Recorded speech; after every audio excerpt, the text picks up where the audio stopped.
Hi everybody, welcome to Sensia D&D. This is Casey here, and in grand tradition of Saturday Luan Luan Lai, we have all dressed up as our what we think our characters would all look like. First of all, I would like to welcome a very special guest star, AwesomeRara, the meme queen herself, joining us as a guest star. Hey. Yay! Right. And also we have Shao running today. Shao is running Hi. here. Yeah, alright man. Hello. Okay, Hi. Hello. so we'll hand over to Shao today. I'm so happy that I don't have to worry about all the things. I can just focus on playing my character. Yes. All right, Shao, over to you. Okay. Hi. Hello. Good evening, everyone. Or good morning, good afternoon, wherever you might be. We're GMT +8, and I'm Shao. I'm running this game for everyone today. So actually, this stream usually does D&D 5e, and sometimes we do other things. Like last week we were Vampire, so this week I'm doing Band of Blades, which some of our viewers here might be familiar with as offshoot of the Blades in the Dark kind of game. So it's from the license. So for those who have no idea what I'm talking about, no worries. Later I will explain, and this doubles up for explaining for all of you who are watching the stream, as well as all of you who are playing my game here today. Like, how do we play this game? How to play? All right. So basically, it's going to be a little bit different from who am I lying to? It's going to be quite a bit different from D&D in the sense that the way that this game is played is a lot more naturalistic lah. It's like you say what a character does, and then we try to figure out what the dice means rather than you try to do actions by rolling dice. Yeah, so that's I think the number one difference. So that's why it's very suited for watching on stream as well as for new players to play, because you can just play by being your character rather than thinking about what to optimize. Now, of course, with any game system, there's optimization methods, but nobody has picked up the terrible, horrible optimization methods in this game, so I'm quite glad. Yeah, they basically involve like very stupid things. It's like one of those things that the creators of the game was like, okay, we didn't predict that coming. Who could have seen that? Yeah, but of course, it happens, right? So anyway, let me give a bit of like a explanation on what today's game is going to be, and I'll pass it over to everyone later to sort of. Would you prefer me to introduce your characters, or would you like to introduce yourself? So for the three of you. I think we can do self intro. I mean, that would be a good kind Okay. of lead in. Okay, Yes. can. I'll set up the context for your self intros. Okay, so we're playing Band of Blades. Band of Blades is a game which is actually uh Case has said that he's excited to play his character. The joke's on him, because actually in this game you play multiple characters. Okay, so actually it's like, but then that sounds like more of a good thing, right? So unlike in D&D, where you have a pretty stable character that you go through from low levels and finally end up at epic levels of power, right? Band of Blades is one of those games where instead you have broad base of characters to play, because in Band of Blades, who are we? We are actually this group known as the Legion. So what is the Legion? The Legion is one storied a group of soldiers and mercenaries, now scattered, broken, with his tail behind his legs and running away from a terrible battle that we lost. So there's some world building things, but I'll kind of like make it really fast. But basically, the context of why the Legion is fighting and why the Legion is in trouble, why all of you are running on your away, right, is because in this world that we're set in, where Band of Blades is set in, magic comes only from the work of the gods. So what happens in this world is that most people are at a level of technology which is pretty much like maybe Renaissance Europe in some areas and medieval Europe in other places. So we have muskets and we have swords and we have pikes, we have armor, and we also have very few people capable of using magic, because magic comes from the gods. The people who are able to use magic tend to be people who have spent their whole life practicing for the craft. Now, this is a world where most of us are playing down to the ground, rather stressed out looking soldiers. So yes, none of us have any kind of like magical ability per se, but some of us have abilities that border on the magical, like for example, for Richard's character and for Rara's character, as people blessed by the horn god, the god of the wilderness. So basically, we're fighting this war because since the gods are the magical creatures, a big god sent a champion to help save the world. The champion became corrupt, and started KSing all the other champions to take their divine power in a bit of a bit towards ascension. Very, very familiar to KC lah. It's like, so basically this god is known as a Cinder King, this champion, and he's been basically wiping out everyone in a bid to become the most powerful entity in existence. We are actually just people who the other gods said, look, this Cinder King, he may be powerful, but surely he can't fight all of us. So all the gods sent a divine champion, the soldiers of all nations, the children of all nations, send their champions along to go forward and fight this guy. And who can fight against 10 champions or 10 gods, right? With 10 armies. Well, that was a few years ago. Now all we have left is a Northern Legion and a Southern Legion. We are running away. We split up from each other so that they can't catch us at one go and kill all of us at one time. The rest of humanity doesn't know that we lost. We fought the battle, we held the line, and the line broke, and we are running. All we can do is to run to the mountain fastness where there's a fortress. We hope that the snow or winter will slow down the undead, and we hope that we have enough people to basically bolster the last resources, right? So that our messengers can reach the rest of humanity to defend themselves. It is a desperate game. It is a game which is closest in fiction to Battlestar Galactica. You have an impossible threat you can never defeat, the Cylons. You are elite, powerful, desperate, stressed.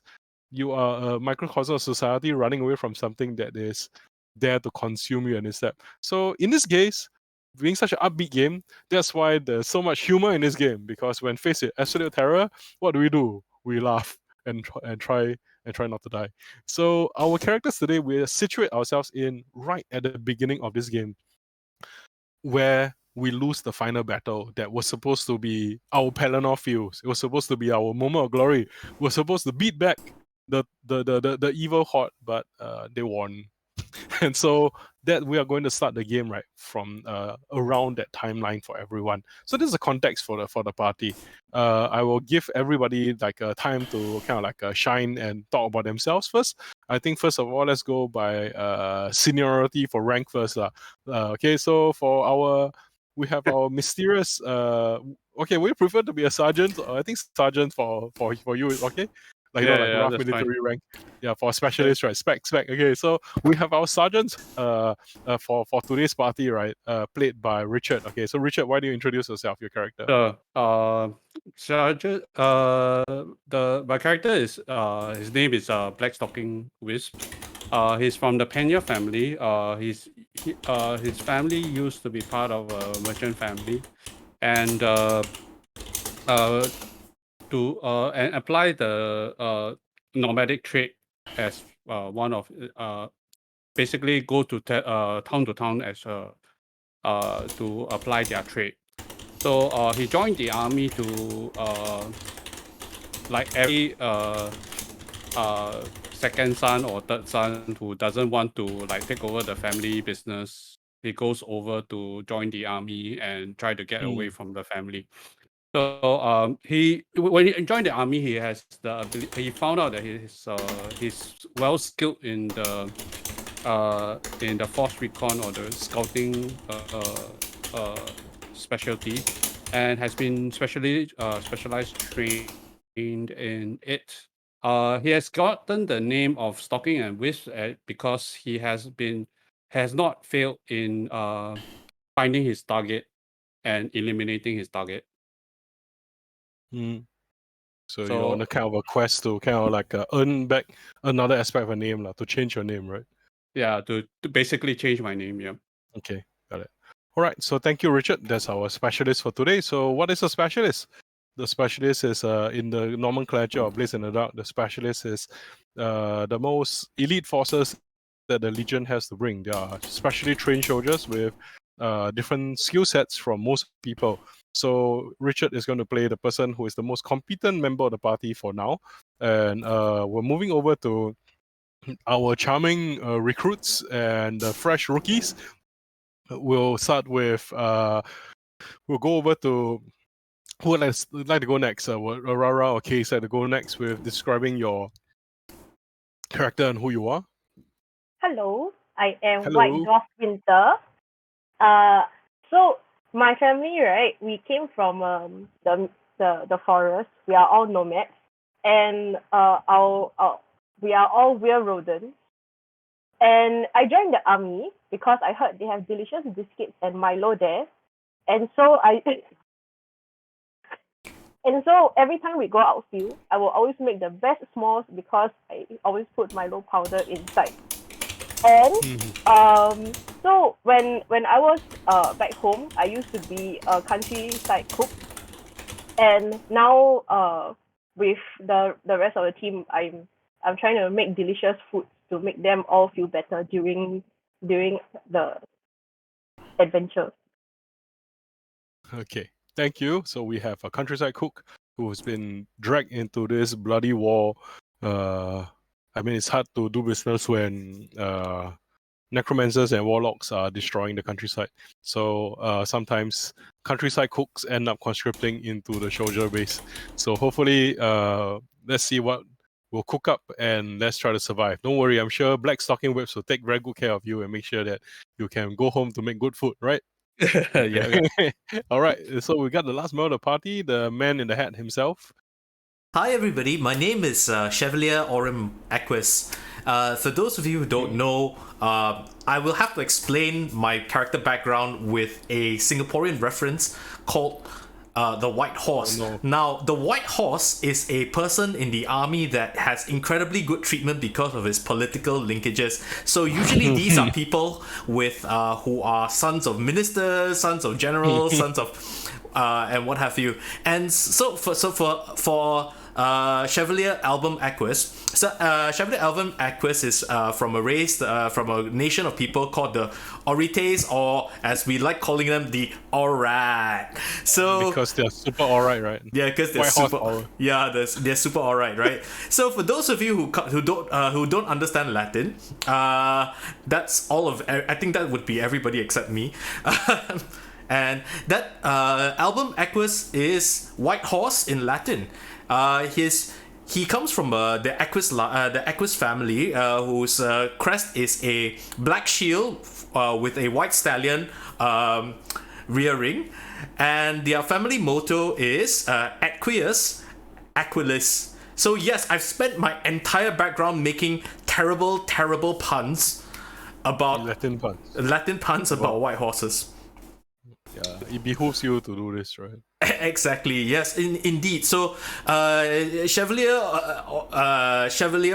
Album Aquis is a man that enlisted in the army because he was told that it would help his political career. And what better place to earn his spurs than the Pelennor, where we are confirmed Baotia going to win one, no problem, right? And so with this kind of let this be a cautionary tale to everybody who decides to follow things of like, oh yeah, we sure won't lose money by buying things. This is totally not a reference to anything. Okay, there's a bridge that I would like to sell to you in Brooklyn somewhere. So anyway, our white horse has definitely bought the bridge. Come in, sure cannot lose one. And right now it's sort of like holding on to the crumbling foundations of the worldview, but it's okay, what's that saying, right? Sometimes heroes make the time, sometimes times make the heroes.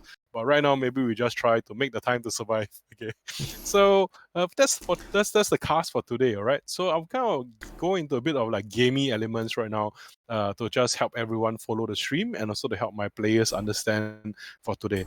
Okay. So today we don't want to do any of the big battle map kind of things, all right? Because we're simply going to be playing the three of us. We don't have to wear different hats. Okay. So hold on to a hat case. Just keep that one hat. All right, and hold on to your ears. Okay, and hold on to your hood. So everyone's got headgear. Okay, my headgear is basically I am aesthetic, and I have forgotten the world. Okay, so how this game is played is, if you notice your character sheet, right? So you can share look at that. There's character sheet. So basically, in this game, this is a dice pool based game. So for those of you who watch our vampire streams, you assemble a bunch of dice and you throw them. So let me teach you how this dice pool system works. Is incredibly easy. All right. So you just take whatever amount of dice number is the dot on the ability, on the action, right? And then you roll it out. It's as simple as that. Okay. So you take d6s. So let's say you have 1 point of consort and you want to do consorting things. Well, congratulations, you have 1d6 to roll. Okay. So this may seem like not a lot of dice to roll. Like, hey, wait, I don't get to throw buckets of dice, right? But wait, that's more. I'm going to give the ad choice voice. But wait, there's more. All right. So yeah, okay, like product placement for ad. Okay. So but the thing about it is if you don't have any dots in the ability, that's what everyone was asked. Tell me the bad news first. You can always roll dice as well, but you get a disadvantage style of D&D. You roll 2d6s and you pick the worst die if you have no dot in that. So in this game, what are these dots? If you look at them, they have words like consort, sway, command, discipline, martial, all these things.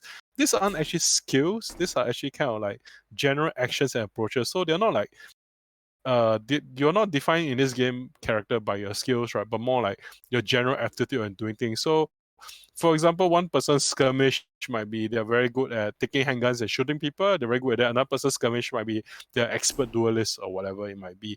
So, but it just covers all bases. So this is a story-based game, right? So generally the dots, they don't tie you down to any particular approach, but you use the dice to find out whether they succeed or not. So what's a success? That's what we want to know. In this game, congratulations, there's at least a 50% chance of success on the die. If you roll a 6, great. If you that's an uncomplicated success. That's just a success per se. If you roll a 4 to 5, that's basically a bit of a success at a cost kind of approaches. Like success with a complication. What might that be? So I'll work out a complication with you. You can propose one to me, and then we can see whether it works. So to show a difference between a 6 and a 4-5, let's say that you are trying to scout out ahead quietly and see whether anyone is asleep, because you would like to go over to White Dwarf Winter's Milo Center to steal some Milo before everyone wakes up, right? So let's say Black Stocking Whips is doing that using his amazing stealth to do so. So he rolls his scouts. If he rolls a 6, right, then nobody, like, he does it. There's no complication whatsoever. If he rolls a 4 to 5, maybe he does so, but what happens is that, he accidentally trips over he accidentally kind of like spills some of the Milo. So he runs away with some Milo, but then at least a trail of Milo that he has to clean up later. So a complication ensues. So in this game, you have a 50% chance per die, right, of making some kind of success. Whether it's a complicated success, it's a good success, it's a lesson success or whatever, might really be up to the vagaries of the die, right? And let's look at the not so nice stuff, okay? So what's a 1, 2, 3? 1, 2, 3 is basically your character doesn't necessarily fail. You might have very minimal success, but 1, 2, 3 is basically when I, as a GM, basically gets to make a move, basically. So I get to introduce a fictional posturing. So this is one of those games where I never actually roll dice to attack you. Basically, what happens is that if you fail in your dice resolution to do things, then I come in with suggestions to complicate situations or to spice things up, right? But I don't actually control monsters.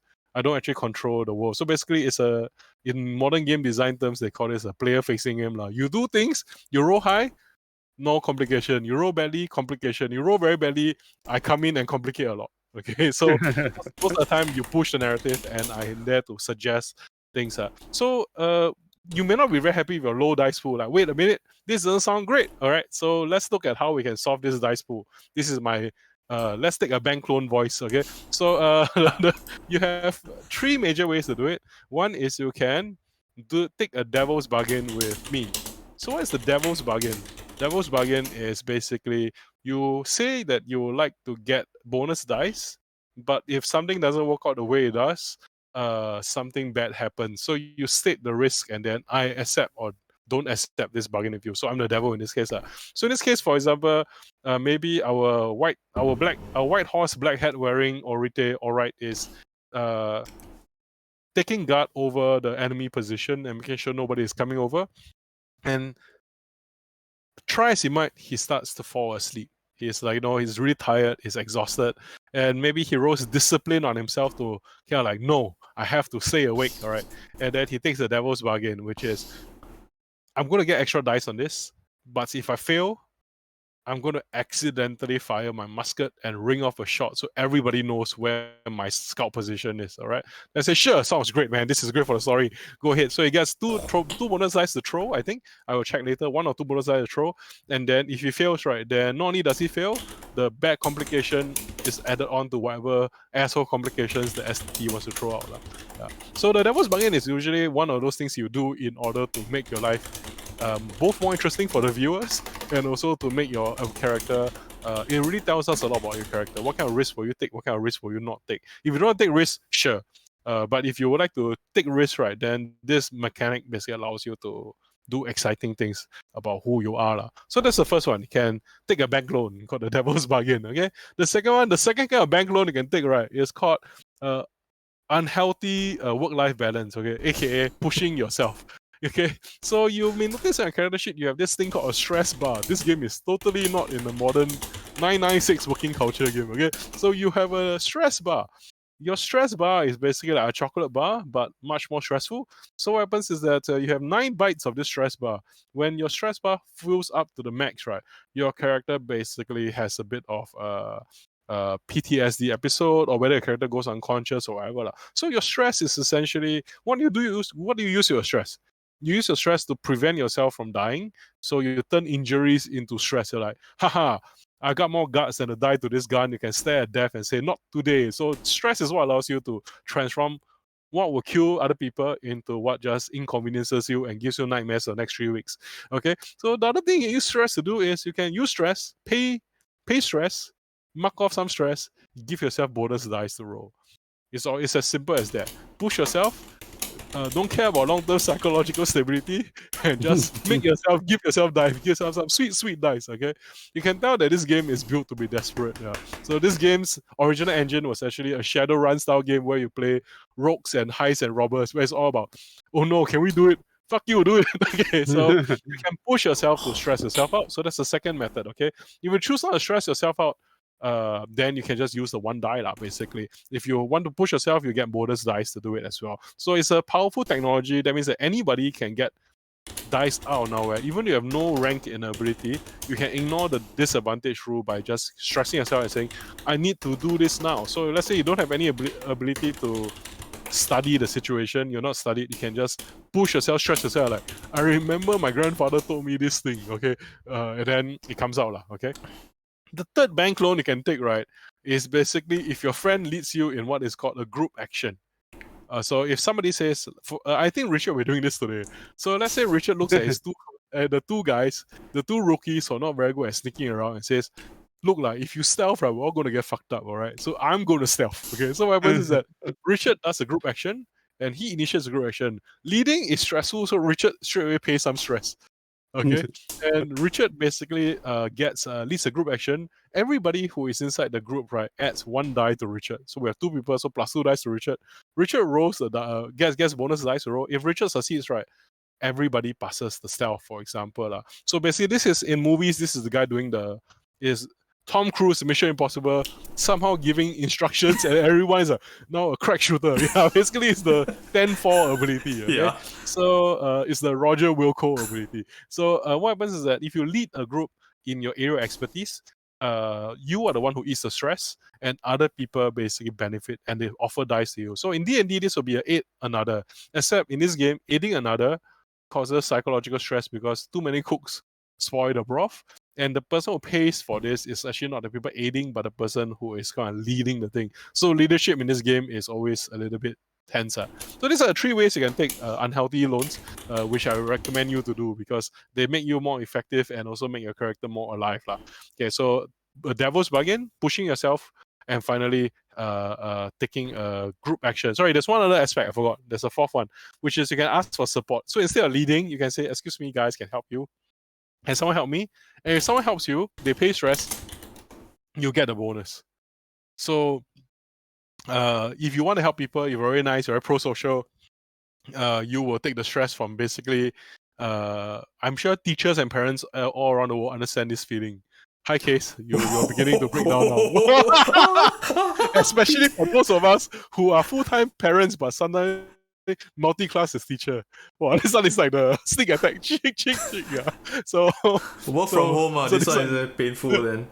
Yeah. So if you want to aid someone else, you can do so. You can assist people. You pay yourself some. You pay some stress, and the other person gets benefits.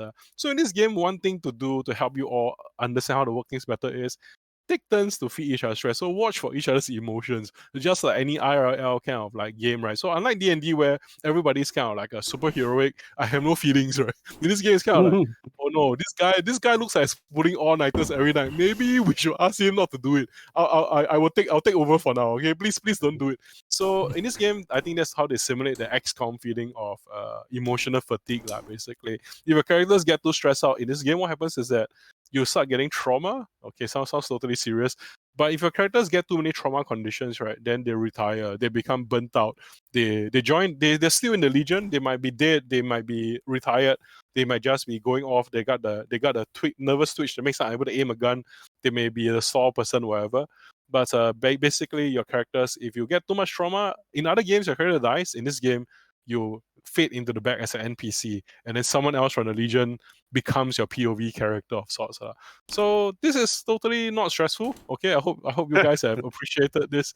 How to launder dice in the system. Okay, so another thing that you may need to do in this game to teach you. So the first one is how to do stuff, and the other one is how to survive the consequences of you doing stuff. Okay, so if you look at character sheets, there's this 3 stats there called, I think, insight, prowess, and resolve. Okay, so I like to call this the anti-L5R approach, because in Legend of Fire Rings, you need to kind of like have all the stats be somewhat around the same before you get some bonuses to your rings, right? But in this game, it's actually the reverse. The more 1 dots you have in a certain category, the better your resistance is in that stat. So insight, prowess, and resolve, they show it's down that line, right? The number of first dots you have in actions, right, contribute dice to the resistance roll. So what do we do by resistance rolls? Let's say AwesomeRara decides to make Milo with Maggie and thinks that this is a great plan, okay? And she feeds it to everybody, okay? And then what happens is that she's attempting to use consort to basically buddy people to convince that this is the best thing ever. Okay, so what happens is that it doesn't go as well as she thought it would, and now people are kind of like not happy with it. Like people are kind of upset with it, right? And maybe she's trying to basically figure out how to survive the social fallout. Maybe I'll say to her, all right, Rara, because of the Maggie Milo, some people have gotten stomach aches, and now you're going to get a level 2 harm condition called distrusted. Okay, so it's kind of like a psychological, social damage rather than physical damage. Okay, would you like to resist this? Would your reputation be able to bounce back from this?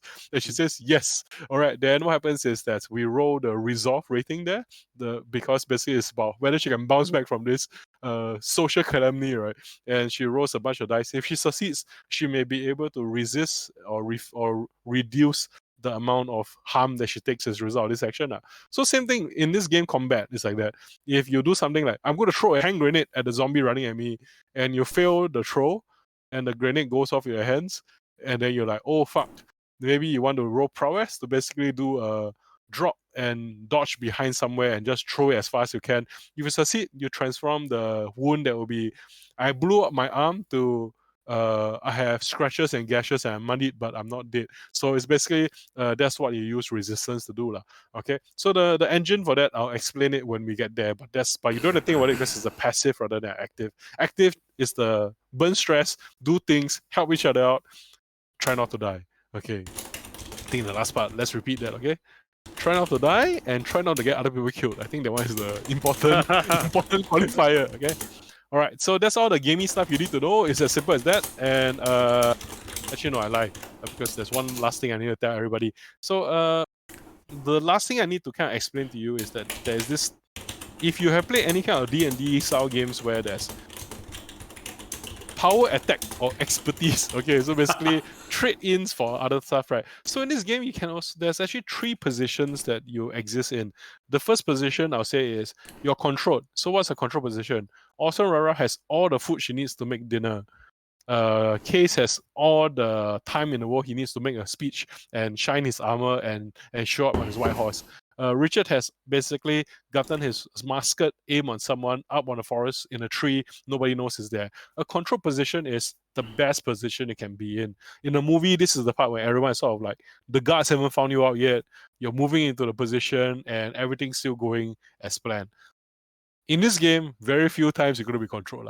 I'm gonna say like, maybe like, what times I've run this game, controlled is very rare because for multiple reasons, but because the tension of spy genre and military genre, controlled is You rare wish. to have, nice to have. You wish, but don't have one. Okay, then risky is the default because any action you need to roll is by default risky, right? So tada, everything is risky. So risky is like, okay, in a combat situation, you're running at you, you're running at them, both sides are aware of each other. In a speech situation, you got people who are unhappy with you already, and it's a tough audience, but not super tough. People are willing to listen, whatever. So most of the time, we're going to be risky. Then there's a last one called desperate. Desperate is like you have a pen knife and there's a vampire running at you, okay? Or desperate is like you have 5 minutes and you have 5 minutes to work and you're still in a traffic jam, okay? That's fucking desperate, okay? So in all these things, right, they're actually just filters. I will tell you, right, your position. Are you in a controlled, risky, or desperate situation? Then they may cause you more stress, give you reduced effect or whatever based on the situation. So you don't have to worry too much about it. I just say, okay, if you're going to do that, you're going to be, the position's not great, that kind of thing. So you can always do things to try to improve your position. You can like, hey, my position is a bit desperate. Can I withdraw and try to make my sneaking around better? I said, okay, sure. Roll something. You succeed. You transform the position as well. So in this game, just think of yourself as you are the small things that don't matter in D&D, like matter suddenly a lot here. Okay, like the monster rabbit in D&D it's just HP, right? But now it's like, hey, the monster damn big, attacking it heads on. I think it's kind of desperate. Let's put landmines there. Okay, let's be logical on this. So just think in a more cowardly and practical way, and you should do okay. Remember, don't fight fair. Fighting fair is for suckers. Okay, and don't be a sucker. These are life lessons that's important on stream, okay? So I'll start the game now, having all this rule stock. If you need any clarification, come back to me. You look at the one-shot book, right? The one-shot chat. Casey has helped me sticky something there, so you can look at the sticky file. The sticky file is basically like where is it? It's pinned. Sorry, it's pinned. It's a pin message. So that one has a critical control, everything inside there, right? You can refer to that if you need to. It also gives you an idea of like how to improve. Devil's Bargain gives you +1 dice. Push gives you 2 stress +1 dice. Assist ally +1 stress. So it gives you a bit of like if you need to, just use that. If not, you can always ask me and I'll go back to it as well. Okay. Let me drink water for a while. Okay, all right. So let's begin with the game per se. Thank you. Yeah, all right. Okay, all right. That's it. Have you become Pokemon? Are you fond of saying your name of your people out now? No, Pika. I was actually thinking that I don't know whether you guys have played Patapon before, but Patapon has this like, all right. Yeah, I remember that. Right. Yeah. Yeah. Okay. Right. So I'm going to start with a soft scene for each of you individually to bring you into the game, okay? And so a big part of this game, the Legion, right? We are running. We are afraid. But a lot of us are underneath all our bluster, our finesse, our world weariness, and our equipment and abilities, right? We are still people of flesh and blood, people of different ethnic groups, people of different backgrounds. Some of us were cooks, some of us were nobles, some of us were merchants. But the Legion is melded together into one identity, right? By the will, not only to survive, but also maybe to protect others from the terrors they've seen, maybe to avenge the people they've loved and lost along the way. So all this is aided by you, right?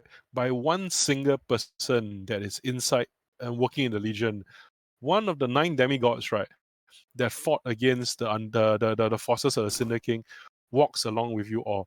So 3 of them are still alive. There may be more that are alive. We're not sure. Military intel breaks down, but at least 3 of them are rumored to be here. So I'm going to be playing one of these 3, right? Distant characters basically. So these demigod figures, right? I'm going to basically kind of like choose so as to not make the things work out too much, right? But who is this demigod? So today the main character I'm playing is actually a large person. Okay, this woman is a bit like Brienne of Tarth kind of size in like Game of Thrones. Okay, She is maybe something like 6'5" to 6'6", and her horse is itself, right, so basically one of those Feast of the North Star Rao horses, the Guan Yu's horse, the Cipi, the kind of the red hair horse, right? So a horse, right, adds another easy 5 to 6 feet to her height as well. So when she rides in the battle, right, everybody can see her literally from miles away. Of course, this is aided by the fact that she has a crown, right, of golden flame that flares up from her brow. Her armor, right, is blackened and beaten in some areas, but underneath all that rust and blood and dirt, right, is something that looks like it was maybe once golden plate, golden solar aligned plate. This woman, her name is Zora, the Star of the Dawn. She is the living goddess of the Zemyati people. The Zemyati are the tough mountain dwellers and ice dwellers. They're pretty much this game stand-ins for Nordic and Slavic people. The Northern and Eastern Europeans, the people who are, in the words of I think some Skyrim reviewer, they are tougher than a bag of frozen nails. Yeah. So basically, if they are tough people, how tough is their goddess? Well, Zora is plenty tough, lah. She rides out with all of you, and she is not an easy person to live with, because she lives in a world of demigods and monsters, of like impossible glory and impossible defeat. So she doesn't really understand human frailty sometimes very well. She's like, why cannot? Why can't you fight 10 million people by yourself? I can. And so her divinity has basically caused her to be quite unapproachable at times. But still, it is great morale. Everybody sees this shining corona of fire, right? And the zombies around just melt away. Everyone's like, at least we have her. We have the tactical nuke walking along us, okay? And Zora is a bit of a troll as well. So I'm going to start the game with Zora trolling the three of you in turn, okay? It starts with you, Casey. Okay, so, Case, you are scouting, and so we go to the example, you're about to fall asleep, okay? And you're like, oh no, I'm going to fall asleep. So we're going to try out the game mechanic system, right? And how are you going to try to fight yourself, right, from falling asleep? What are you going to do? Are you going to scold yourself? Are you going to steal yourself? What approach are you going to do? I am going to try and convince myself. I'm going to try and psych myself up. I can do it. I can do it. I am an honor to my family. I will not die on this battlefield. I will become a 2-star general and become an MP. Okay, as you're telling us that, let me just set the scene for where you are. Right now, it's basically, it's a little bit like you are there's a gorge in front of you with a bridge, right? And there's actually a supply chain of people, kind of like goods and resources coming through. So the mythical monsters of the evil army, right, of the Cinder King, alchemists, right, have developed this thing called Black Shot. I know that everyone wants to make the MMO joke about Black Shot, right? But the Garena game Black Shot. But then Black Shot is basically alchemically infused gunpowder that is able to hurt and injure enchanted beings. So D&D sense, we have no magic weapons. This thing gives us magic ammo to beat up things with DR magic, right? So Black Shot is a big part of the military's needs, and we never have enough, okay? There's a bunch of Black Shot shipments that's coming through, and you're basically on top there, right, to scout up ahead, right, and to basically provide covering fire in case anything goes by. You thought to yourself, I'll be ready to fight anything. Monsters, whatever, I must make sure Shima comes through. What you're unable to fight, right, unfortunately turned out to be sheer boredom, because everybody knows that life in the military is 99% waiting and 1% absolute fucking terror. So you are basically dealing with the 99% waiting part, and you're telling yourself, I'm honored to be Orit, okay? So please roll, I guess, in this case, you can tell me what you like to roll in this case. I think that, you don't tell me the action. I think a martial or discipline is appropriate there. Which would you prefer? Would you like to... Yeah, both are one, is it? Yeah, both are one. So I'll do discipline. Yeah. Okay, so you basically stand up, soldier. Okay, quick, roll your 1d6. Okay. Okay. Is there a way that I can improve this? Yeah. So you can either push yourself. Basically, all this will disappear at the beginning of session, so you can push yourself to get +1 dice to give you 2 stress to get 2d6 for it, and you can also make a devil's bargain as well. You can stack all the bank loans together. Okay, don't worry, no such thing as repo. Okay, just spend. This is the age of the Gilded Age. Okay, so what I'll do is, because this is I assume that I'm going to be just to set the context of it. I assume that because we're short of men, we're short of fighting men and all that. I've been put up right up in front. So if I don't do it properly, right, and if I basically screw up the sentry, right, the approaching army is going to get the drop on us. So that's my devil's bargain. Yeah, you're going to get like raiders losing the Correct. shipments and raiding the back shipments without anyone noticing until it's too late, basically. Correct. Yeah. And All right. Sure. okay, so that's the devil's bargain, Devil's bargain. and I will stress Okay. myself out to begin because you Okay. know I'm an overachieving Singaporean and I do not believe in failure. The Mulan song is playing at the back, right? Yes. The beer man. Yes, All right, be a okay, so- man. The light Be and as the swift as the burning call sing rain. really- Yeah. Okay, so please roll. You have 3 dice then. Okay, I've got a 2d6s. 5. Okay, got it. So you succeed. All right. Yep. So kind of like, you know, as sweat courses through your brow, and then you stare out. You cut the perfect image, right, of like, you know, like, you know, like, you know, somewhere in your bloodline, right, probably some some martial paragon in your bloodline, basically, probably smiles upon you, right, from whatever afterlife they're in, right, and then you feel the strength channel through you, lah. And then you realize that is actually not a figure of speech. That's not a matter of imaginary. You don't know how long time has passed, right? But it is actually, there's a glow of light near you. You thought, oh, ancestors, are you looking at shining? No, it is actually the living star herself, the living goddess Zora. She stands, right, towering over you, right, and smiles, right, as you kind of stand there, cocksure, right, with your gun. And then she's like, oh, wow, you finally noticed me. Hello, little man. It's an honor to meet you. It's an honor to meet you, sir. Ma'am. I mean, sir, ma'am. I mean, It's all right. Dispense with formalities. I'm here to relieve your duty. You can I can go now. Like back to camp. depends.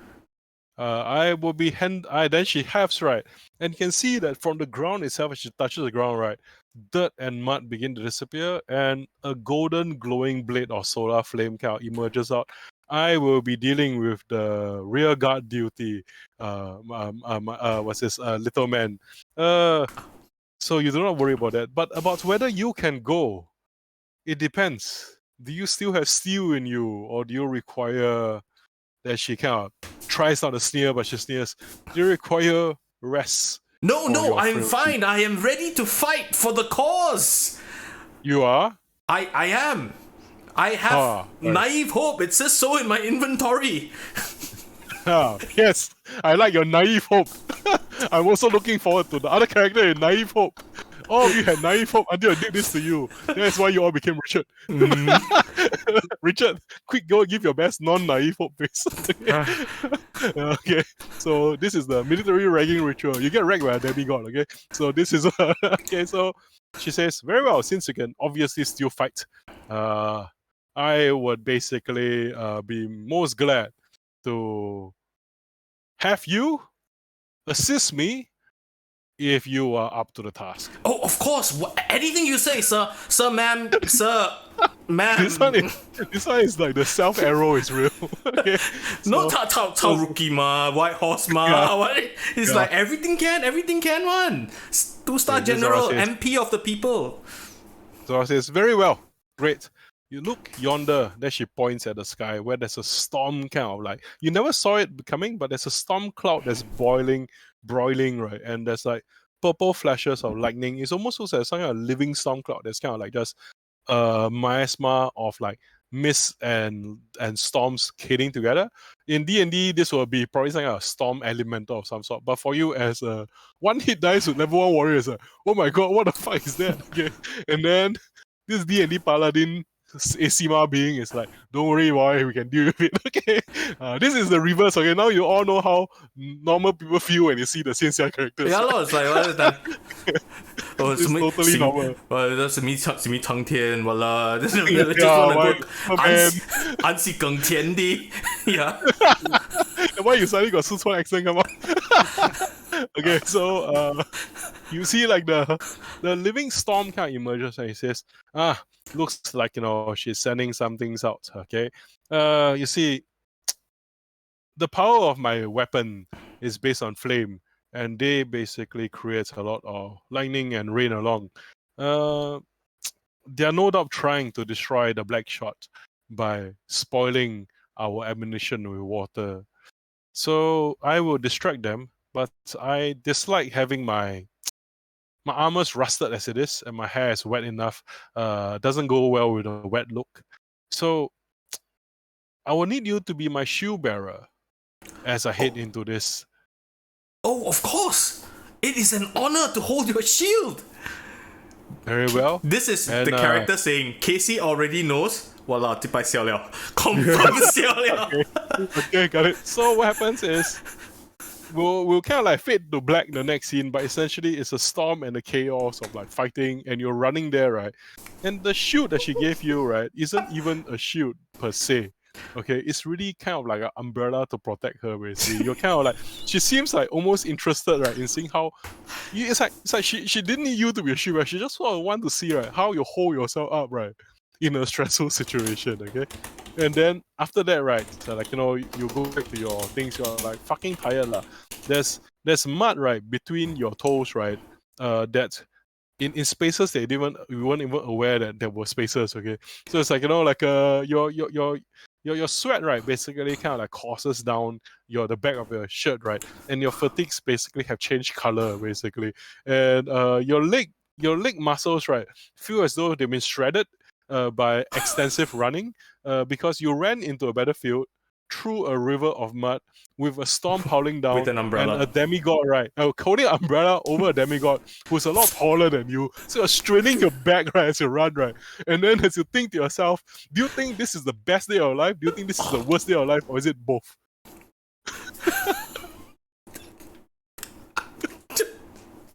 What is this? Words cannot explain. You go back to base, and she basically says to people like, you know, you don't remember how you got back to base because you kind of that's your look right now. Some rumors is that, you know, they saw you being held, right, by Zora, being hefted up on her shoulder and being dumped at the infirmary, and basically somebody saying, and then she basically says to the commander, who is a character that one of you might play in the future, says, this one's interesting. I want to know their name. Next time I may need them again. Then she just walks off. Okay, she strides off. Okay, and then that's your introduction to the living god of the Legion, Zora, the Star of the Dawn. That's pretty much her personality. And you have joined this elite group of people who've been trolled by the living goddess. After this, right, we'll just make it such that whenever you meet Zemiati, people will be like, oh yeah, you've seen her, right? You met her. Yeah, it's essentially like, oh, Thor has basically pranked you. Okay, you're one of us now. Yes, that's our gods. Okay. Another. That's why maybe, yeah, you're basically you're basically kind of like people inside the Legion, right? There's people who have not yet been trolled by her, and people who've been trolled by her. People who've been trolled by her basically share like, yeah, you know, this happened to me, and it's a little bit of a select group as well. So maybe your morale improves. Okay. So the next person that I'll shift this prelude scene to, right, is let's go over to Rara. Okay. So Rara, like, you know, as a soldier in the camp, right, you're a recent conscript, right? So when you cook, right, you're a big fan. A lot of people are fans of yours. And there's a few other people in the camp, all the camp followers that essentially, you know, for example, when an army moves through, right, deserters, survivors, etc., kind of just hold on in the back of the army, and they form like a secondary train of soldiers or so. So would you be in charge of feeding the main group of soldiers in front, or will you be in charge of feeding the people who kind of like the civilians, whoever that kind of just join in? Which part of the military supply train will be in? Do you want to feed the soldiers or feed the civilians? I'm feeding the soldiers. My favorite dish is to make drumstick. Every single meal will always have one chicken drumstick in cookhouse fashion. Okay, so we're kind of having a bit of like a military ration shortage for chicken drumstick, right? So how will you deal with that? Will you deal with it in like I'm going to basically make one drumstick in two by cutting it half to save rations? Will you fashion things to make them look like drumsticks, so because morale is important? Or will you like, you know, be very obsessed with finding as much chicken as you can so as to be able to hit the quota? So what's your approach to drumsticking? Yes.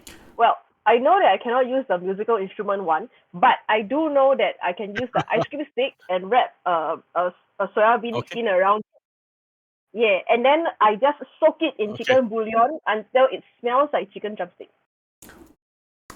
Okay. So you use the the Vegetarian. psychological morale effect of like at least there's something that looks like nice Thai food, right? This is the wow, Yes, $2 this very is expensive. Right? vegetarian Just food. to have yeah, this is Thai, right? So as you do that, right, basically what happens is like you make do with you're able to spread the dime lah. You're able to kind of like push the dollar further, and so essentially what happens is like you have gotten the sort of like a not exactly adoration of people, but grudging respect. It's like wow, like otherwise it's like every day. The before you came by, the food everyone was eating was basically a kind of mixture of peas porridge, right? Which is basically potage. You just throw in whatever inside a big pot, and then it just kind of like the stone soup style. And usually they throw whatever inside there that people won't miss, and they cover it up a lot of vegetables to disguise the not so nice taste of things. But with you coming in using the same materials, and essentially you're able to use better skill and kitchen management, right, as a once restaurateur to make people feel better. And we're not sure whether this happened before Casey carried the umbrella or after, right? But you have again the attention of the goddess. Okay. And the goddess comes by, and you can see that basically they just keep eating and eating and eating. I guess as a divinity, she has immense appetite, right? And being a creature fueled by flame, she probably has like her passive calorie consumption burning rate very high one. Okay, yeah. So her metabolism resting rate very strong. So she basically just eating your soya drumsticks one by one, one after another. Jink, kind of just put it in the mouth and pull, put it in the mouth and pull. Then she basically belches and she throws down the sticks. She says, "Good, but something's a bit lacking. Who is the cook? I would like to give my commendations. You, little Panya. So, cook, what is this thing that tastes like chicken but is plainly beans wrapped around a stick? What is this?" Then she gives this Nordic Viking look of like, I think I got cheated face, like the where's the meat? Yes, but what is this? Are you a wizard of some sort? Are you an alchemist that Yes. you are able to make meat, not meat? This is a alasai. It's a specialty from my home. I see. But you seem quite good at doing this wizardry with this vegetables. How good are you at cooking meat? Yes. Would you be able to do more? Of course. Just give me as much meat as you can. All right. I think we must make sure that everyone works well. If you had a lot of meat, you'll be able to do even better things. Yes. All right. Pick the biggest box you can carry, and come along with me. Okay. All right. And wait, hold on. There's few other people also that she points randomly at people who are sitting too near the cookhouse. All of you, take your boxes and follow this wizard of vegetables. Listen to her instructions. There are a bunch of other rookies. Walao, why we do this? I tell you, walao. Now the Yum King is coming out. I tell you, go cook house early. Don't go when later the officer there eating, then arrow us. Yeah, So basically, you are like she leads everybody on kind of like a trek into the wilderness and she basically says that she knows a place where a lot of meat can be gotten. So she says you don't have to worry about the hunting the meat, but if you like to, she'll be more than happy to see how all of you do things. But just make sure that you are there to be able to carry the meat back okay. She wants to make sure that there's rations for everyone. So as you're going inside there, Rara would kind of like let you test moving around, how to use the dice in this game. As you're going around in this foraging kind of like things, right? What would you be doing? Will you be kind of looking around for ambushes and traps? Or are you like, I want to look for mushrooms and things to forage? What is your character doing inside this wilderness? I take all the ice cream sticks that the goddess has thrown away. I tie them together with rubber bands, and then I make like a snap trap to catch rabbits and other tiny forest creatures like deer. Got it. So you kind of like trying to forage and hunt as well along the way, lah. Okay. So in this case, I think the skill that's most applicable to this will be actually either the let me see. So long never take out my book already that I 是可以吃的吗？这个东西 I think actually the most appropriate one is if you're hunting all this is let me go to my action page. Action. Would you like to arrow the other people to do it with you, or you just doing it by yourself and then they follow you? Are you going to tell them to follow? Myself to the goddess. Okay, so you basically do to try to show that you're the best model employee lah. Yes. Okay, model. Okay, let's go model trying to get employee. my KPI up. Okay, got it. You can perhaps roll a scout, I think. You can either, I guess in this case, it's a scout, or you can also roll like if you prefer to basically get other people to do things for you, right? You can also basically sway them or like, hey, come and do this along now. We must look good in front of the goddess, whichever you prefer. I see Umbrella Boy and I say, Umbrella Boy, can you help me? Okay, Umbrella Boy not here today, but if you want to be here now, you want to be one of the people who've been arrowed. No, certainly beforehand. no problems. Okay. I have no problems Okay. on. But Umbrella Boy is currently like this. He's like a bit he's a bit like Shaq too Shaq to think already. So Umbrella Boy goes and says, hey walao, I just come back from exercise bro. Yeah, come on, ask me to do this shit, walao, you know. Oh, and then she looks at you. Like Zora doesn't even seem to recognize you because like you're so zoned out. Yeah, right? yeah. Yeah. Too Shaq cannot think already. So you get Umbrella Boy to help you, is it, Rara? Okay, Yeah. so in this case, we can test out the other rules. So stress out Umbrella Boy, you're being asked to assist, okay? Would you like to take more stress and to give AwesomeRara one dice? She go and she want arrow then she do the group action she do the group action already, then take the stress I'm very stressed already. Okay, so which way you prefer? We like to lead people and then you take the stress and get bonus dice, or we prefer to badger people to assist you? I will lead them with the promise of Milo Godzilla. Wow, this one very strong promise. Okay, so please roll. Okay, so in this case, you roll 2d6. I mean, the stress will all disappear later when the actual mission begins. It's all the prelude, right? I know. Please continue the copy. I think it's important. Yeah, the copy is important. It's part of the atmosphere setting, right? Yeah, hey, Rich, help me copy. You know, like three voices are interlocked. Basket, I think I'm coming from exercise. You're still going to take ration, basket. Copy in Band of Blitz. Drinking game when people complain. Oh no! Oh no! Double one. It's okay. I got snake eyes. It happens. Yeah, it's alright. So what happens is that actually, let me see with this situation. So what happens is that you forage around and you find that you kind of like lose your way from the goddess for a while as you go around to hunt for like rabbits, frogs, whatever you can find, right? And the findings, right, are very sparse. And what you do find, right, seems to actually there's a strange like corruption to them. There's this stat in this game called corruption. You might have seen it there. So the one of the things that the evil god, right, the Cinder King, the Dark God, when he came out, right, is that he started corrupting magic to himself. And one of the gods that he PK'd in order to become powerful was actually the gods of magic. So now there's no god moderating magic anymore. So magic itself comes with the power of corruption.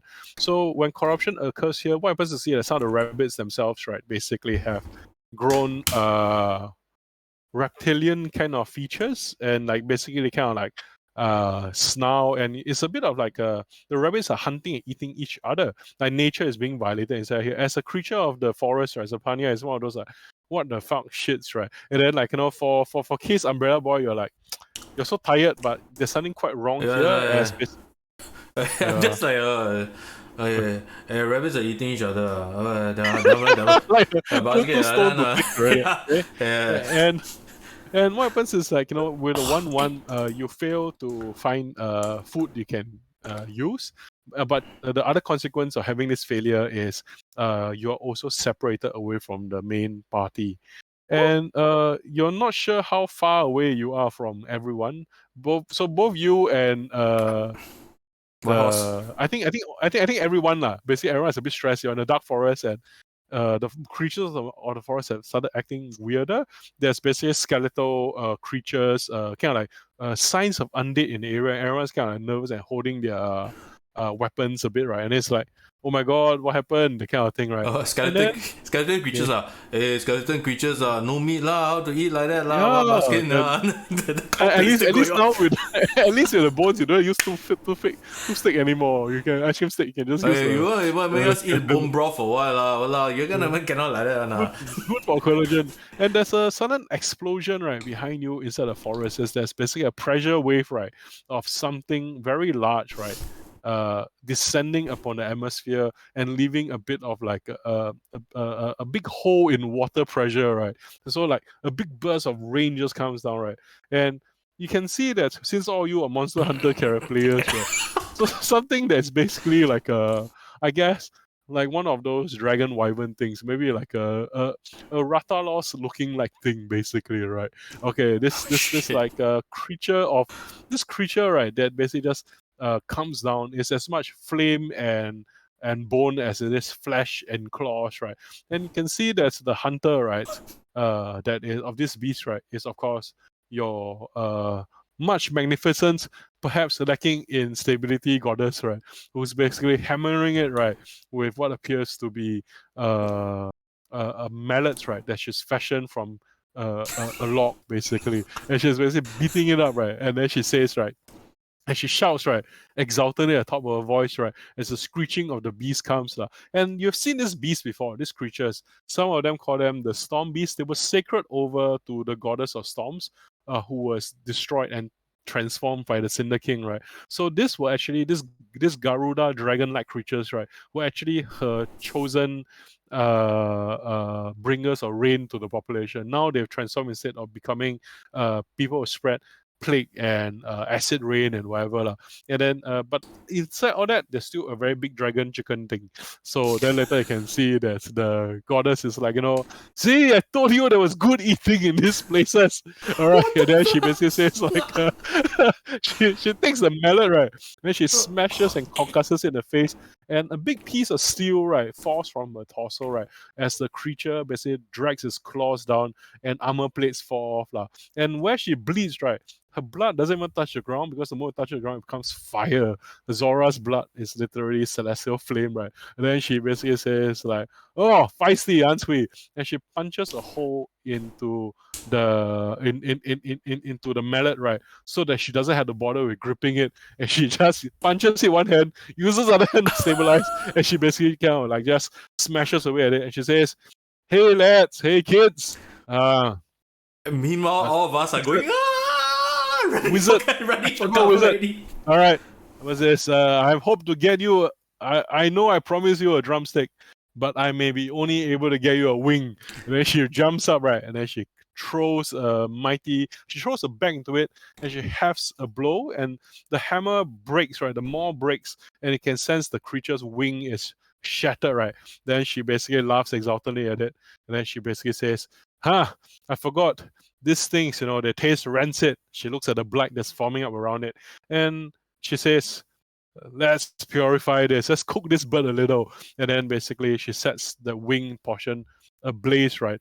And part of the creature's wing and maybe its chest and breastbone falls off, and the seared meat falls down the hill towards you, Rara.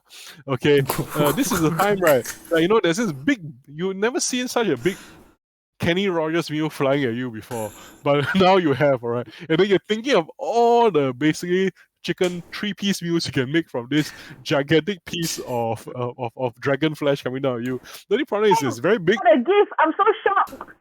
Yeah, so this is where we can also show and test the resistance rolls. Okay, so Rara, would you like to basically, as it will cause you harm because it's a burning piece of dragon meat, right, that's coming down, that's massive, right? Would you like to basically defend yourself from this? Would you like to, if you use insight, it's kind of like you kind of step together, like, hey man, I gotta get out here before the fried chicken fries me.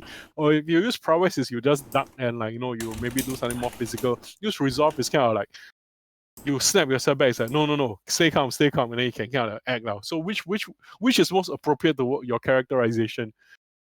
I use prowess and I. Okay, so you get down. Okay, you get down again. Okay, so we got the Arnold, right? So how many dots do you have in prowess? That's the first. You see the number of dots in the first row, right? You add them together, then I have under 3. that 3. Okay, roll 3d6. Okay, and then let me tell you what the consequence will be first as you roll. So the consequence is if you fail to do this, then you'll get langat by burning chicken, by burning dragon. Okay, so what do you roll for 3d6? 8. No, you take the highest number. Yeah, so you pick the highest number of the 3. 4. 4. Okay, got it. So actually, what happens is you take 2 stress instead of and then you will not suffer major injury. You take level 1 harm called singed. You are slightly burnt and out from like the pieces of dragon fat flying at you, right? But you are basically nothing too bad for a cook who is used to kitchen accidents. So you see behind you, one of the trees, right, get totally destroyed, right, by the burning piece of meat, right? And then it lands into a lake, right, where it begins to kind of like a small brook, right, as it begins to cool off. So now the chicken is Hainan chicken. You boil the chicken, you cook it already, then you must shock it in water, right? So It has and then a cherry wood fragrance. yeah, it has a cherry wood fragrance, like the smokehouse fragrance, right? And Zora basically says, what's this? It's getting what's this? This one thinks he wants to fly away, and then you see the dragon is leaping into the sky with only one wing left, and still kind of like pecks at Zora, and then it's kind of like swooping and crashing off, right? And then Zora laughs into the horizon where you are and say, bring that one back to camp first. I'll bring the rest later. Okay, and then so you are separated from the goddess, and you have a piece of like a gigantic piece of chicken in front of you, Will you guys bring it back, or will you like, let's go help the goddess? I'm sure we can be helpful. White Horse, what do you think? Myla. This is the no. So like first time round now, like yay, still ding, shiny already, right? Now this second time is the second time got dragon flying against me. I was like no. I say okay, but I look at this, I was like, see lah, I told you already. Look koala. Okay. So let me just put how big this piece of meat is, okay? This haunch, right, basically of a wing and breastbone and everything inside there is around the size of maybe slightly bigger than a double-decker bus, basically. Okay? So basically the 5 of you basically go to harvesting it, putting it and dragging it back and rigging it together, right? So I think the last thing we can do here is, for Rara, is to see how much of the meat you bring back, right? Do you have the rig action? Do you have this action called rig? Yes, I have 2. Okay. So as a person who's good at kitchening and householding, you're very good at things to do with devices and inventions. So rig is basically your jewelry rigging ability. How good you are at fashioning things. So based on the things around, you can roll 2d6, right? And I guess everyone will help you a little bit inside here. So just get extra 1 dice. You get 3d6 and see what you get for the rig. Now, if you like to push yourself or whatever, you can also try it out as well, because we'll reset at the beginning of the game later, at the beginning of the session. So you can push yourself to, I want to make sure I can get all the chicken back. I get a 6. Okay, so in this game, what happens is if you get double 6s, let me know, because then that's a critical. No, okay, just one. In this case, you have 1 6. Okay, there's a total success.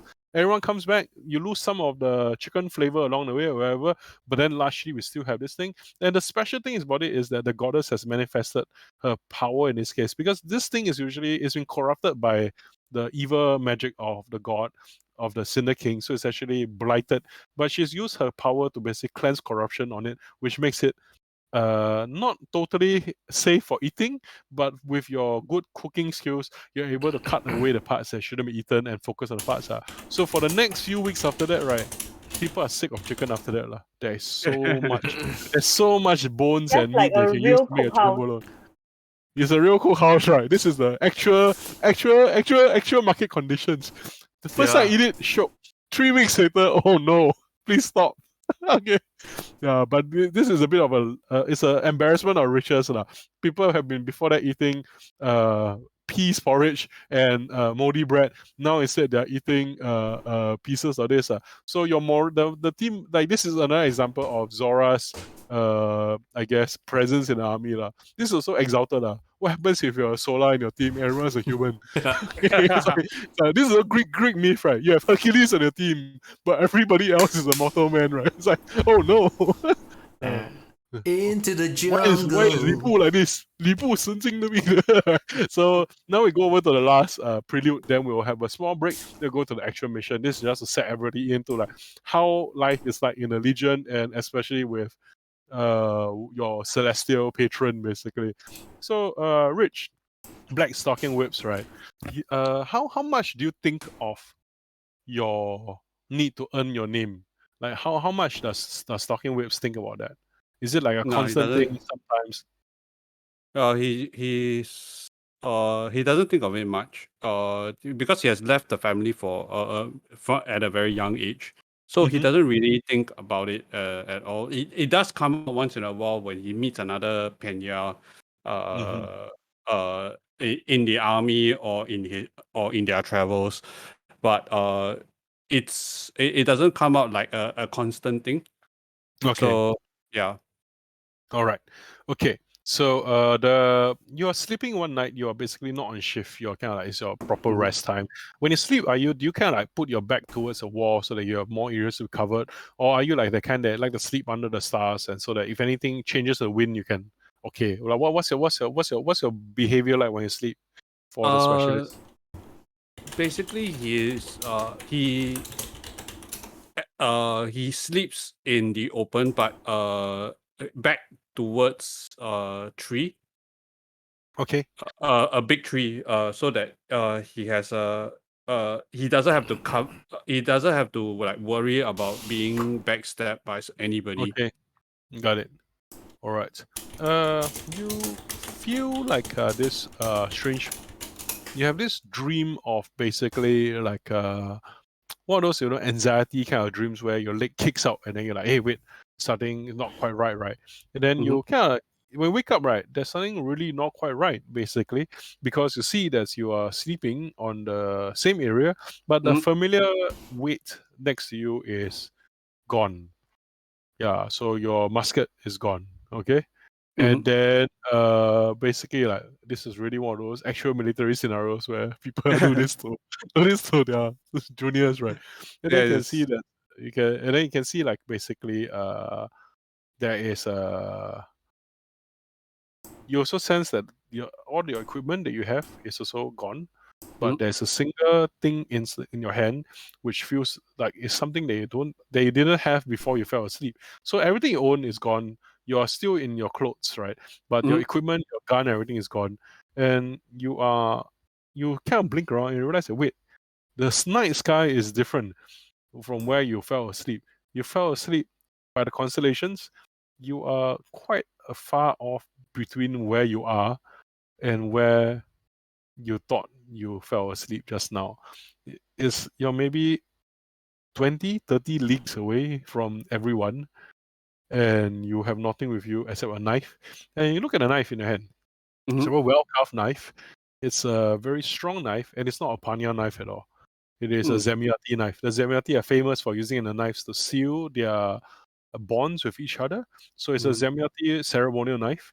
It's like very sharp, and you can sort of see there that the knife there's a small parchment kind of tied around the hilt. Would Okay. you like to open it? Unroll Take a look. unroll the parchment and have a look. Okay. So, hello Panya. Your goddess asked me to keep a look on you. She says you're destined for great things. Prove yourself. Use this knife. XOXO Zora. Okay, so basically, you've been separated from the party, from the army. You're 30 Mhm. leagues away. You have no equipment. You've been given a knife to prove yourself as well. So in game, right, this is before you became a scout. This is when Mhm. you were still a soldier. This is actually your initiation for you to become a specialist. So basically yours is actually the fastest one, because in many cases this is one of those like we shan't talk about it, but it was done kind of thing, right? But yeah, you're separated from everyone. So what do you do first? Like, does the character panic? Does the character sigh? Or does the character like, this is totally expected? What's Uh, your mood? his mood is like he totally expects it. He has been marked for the so-called promotion to specialist for the scout specialist for a while, and this is, to him, is just a rite of a feel of Passage, the right? rite of passage. So Yeah. so when he just puts away the knife, he wisp just I would just look around, try to navigate which direction that he has to regroup with the entire legion, and then he starts moving towards that direction. Okay, got it. So I think that sounds like either you can choose two different approaches, I guess. If you like to, it can be either you're kind of like scout to kind of find things, which means that you're moving more tactically, or you can maneuver, which means that kind of like you're kind of focusing more on covering distance. And which would you prefer? Cautious approach I'll definitely do a cautious approach. okay, Because he's totally unarmed, yeah. and It's one of those uh, MGS. Hi, this is a procure on-site mission. Snake. yeah, snake. Yeah. He's going to stress himself. Okay. To for the role, Okay. and he has a So 6. okay, got it. So what happens is that scouting has extra effect in this. So basically right now it's also a way to kind of like tutorial mode for everybody has different parts of the tutorial, right? So Mhm. actions have limited, standard, or a great effect lah. So what does that mean? If I was to poke a sword at a creature the size of Mount Everest, right? Doesn't matter how well I roll, you have limited or no effect lah, because it's just not mean. It's like, for example, like in the Saint Seiya stream when Case point out that it doesn't matter how well I roll, I punch the shield is still metaphysically linked to the wall, right? So it's limited effect. So actions in this game basically comes down to how contextually relevant is an action, right? In the narrative lah. So in this case, Mm. scouting actually has great effect because you don't know where you are, you're orienteering yourself to position yourself lah. So the 6, Mhm. right? Actually, what it does is it actually lets you know that you actually find out 2 pieces of information. You find out Mhm. exactly how you can get back to the party. You actually sense that there's actually the goddess, the troll, they may have trolled you, right? But they didn't throw you entirely, because there's actually a waterway that if you were to head down and if you were to build some kind of raft or something, or some kind of flotation thing, it could get Mhm. you back pretty quickly, but that also stress your physical body, like whether you get sick or water that. So in a way, you kind of like, as a survivalist, you interpret the goddess is like, are you good enough with crafting? Are you good enough at enduring the elements that you can get a fast way home, or do you want to walk? You can also walk the safe path, but that will take a much longer time. So you can see straight away that's the first bit of information. You can Mhm. trek through, maybe, and you can go through the forest, or you Mhm. can go through the waterways and kind of like test yourself against the elements. The fast way versus the steady way. The other thing you notice is that this part of the forest, actually behind you, there's something nearby as well. There's actually large creatures that have been, you scouted them. They have the head of deer and the bodies of men, and the heads of deer are actually grafted onto their bodies. It's actually and on the kind of like elk heads, right? The antlers, there's flickering of lightning around. Some one of the kind of like creatures that you guys have been fighting, right? All these storm creatures, right? The Mhm. goddess of storms, her children, right? The sacred elk, right? Have also been slain, chopped off the head, and put in there. And to you as a Panya, it's especially painful because this is actually the sister goddess of the Mm. horn goddess. So basically, there are 2 sister gods, right? One is the creature of beasts and the forest, the other one is the Mhm. storm in the sky. So you can't be sure, but you're not sure. Did Zora leave you here so that you will be stressed out by all these creatures along the way back, or did she leave you here so that you'll be a better scout and give information about this place? Like, so this is the information you find out lah. The dagger, of course, that she gave you is a double-edged one, just to drive home this point. Okay. Yeah. Knowing that I think the Zora trolled me in such a way that knowing that I'm extremely horrible at using Melee, is it? hand to hand combat, right? This is the ultimate troll, right? So for a person that's Yeah, you specialized can in range you, combat, you can you he, can you he can he is kind of like a troll. you can backstab people in this game, right, by using scout as well, for example. Yes. Like you can because as long as they don't know you're there, you can kind of like Yeah. scout is still possible to stab them in the back with the knife. But it is quite a Mm. troll. It's like hi, here's a survivor tool. The Yeah. forest is supposed to be your domain, right? Please show me how you do it. It's like the bit of like the yeah. Yeah. Basically, I think Zora's glass door rating not very high. I think Yeah. all her employees will be like toxic boss. Toxic boss. This is the ultimate undercover boss, man. Walao. Okay. Sibei jialat, no? Wisp. Yeah. What Wisp will be doing actually is to rig Ruff down to get back as quickly as possible. Okay, got it. So he's going to make a deal with the devil. Okay. Okay, yeah, So I'm here. if he fails, right, the raft will break into multiple pieces as he's on it, and Okay. he will be swept into the currents of the river. The Whitewater River. Okay. Yeah, great. the Whitewater River. Okay. Look at Rara's face. She has the why will you suggest this to yourself face. And then Casey got it's fun one. No, the Casey is Because the it's welcome. welcome to the South Tay. And I will also stress myself for this role. Okay, sure. So you get a total plus 2 dice for Rick. 4. Yeah. No, because plus 1 dice, right? Let me see. Let me see. I rig a 1. I stress rig a myself 1. plus the devil. Okay, yeah, the devil deal is the most is the best one, right? So roll the 4. No, no, it's 3 dice. I rig a 3 1. dice. Yeah, rig a 1. Okay, roll 3 dice then. I already did. So the result is 4. 4. Okay, got it. So it's a failure. No, it's a complicated success. So we can I'll propose 3 things to you and you see which one is the best for you. Okay, one is success, but then you gain the attention of some of these people in the area. So heat increases onto you. So that's option 1. Option 2 is you succeed, but the raft won't break, right? But then it will basically lead you, like it may not survive the whole journey. So basically it's like it may not be so sturdy, you may basically have to get off earlier than expected. Number 3 is you succeed at making it, but along the way you what happens is that you kind of let me see this. You either lose something, like you lose the knife as a result of it, or you basically suffer some kind of I think lose the knife basically. So 3 options. You can also design your own kind of situations around it. So there's no devil's deal for trade-off in here. It's just basically full effect, people notice you, half effect because the boat will maybe langar a long way, or full effect and you lose your knife. Okay, so I will take I have to get off in the middle. Earlier, Earlier. So I will assume that because it's whitewater raft, right? I did not build the rig in such a way that it will withstand knocks against the stones. And then from there, right, because in such whitewater raft, the if you don't tie the raft strongly together, the knots will be knocked loose. So as I'm rafting down, I realized that okay, I have not tied it strong enough.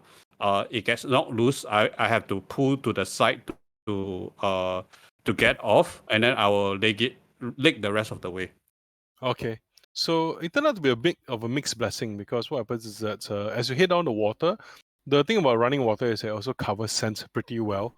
So as you head down there, like your sand is mixed up there. So the strange undead elk creatures seem to follow your trail briefly along the way, but they lose notice and interest because the white water washes it away. And then the thing breaks, but it's a controlled breakage because it's not sudden. You know it wouldn't survive. So you stow it way in advance of its breakage, right? So you are able to not be bushwhacked by it, right? And Mhm. you break it apart and you land and you leg it the rest of the way. Basically, the rest of the way, you are quite feeling a little bit more assured and stable here and secure. What's your mood and mindset? Are you like sort of like, are you recording what you've seen so far and sort of filing away in like, like the navigator memory, or is it more of like the fuck man, I gotta get fucked? Like what's the mental state or composure of Black Stocking Whips like, so we get an insight into his personality? Okay, so he's actually taking notice of all his surroundings. He's actually after he leaves the raft, right? He actually takes a while. Comes down, stops for a while, jot notes about the undead elk, and then move on to reach on to the next location. So trying to rejoin the camp. So as he hit so-called a waypoint or somewhere of note, right, he will actually try to take note like this location has this location has a good steady plant that looks that is capable for eating.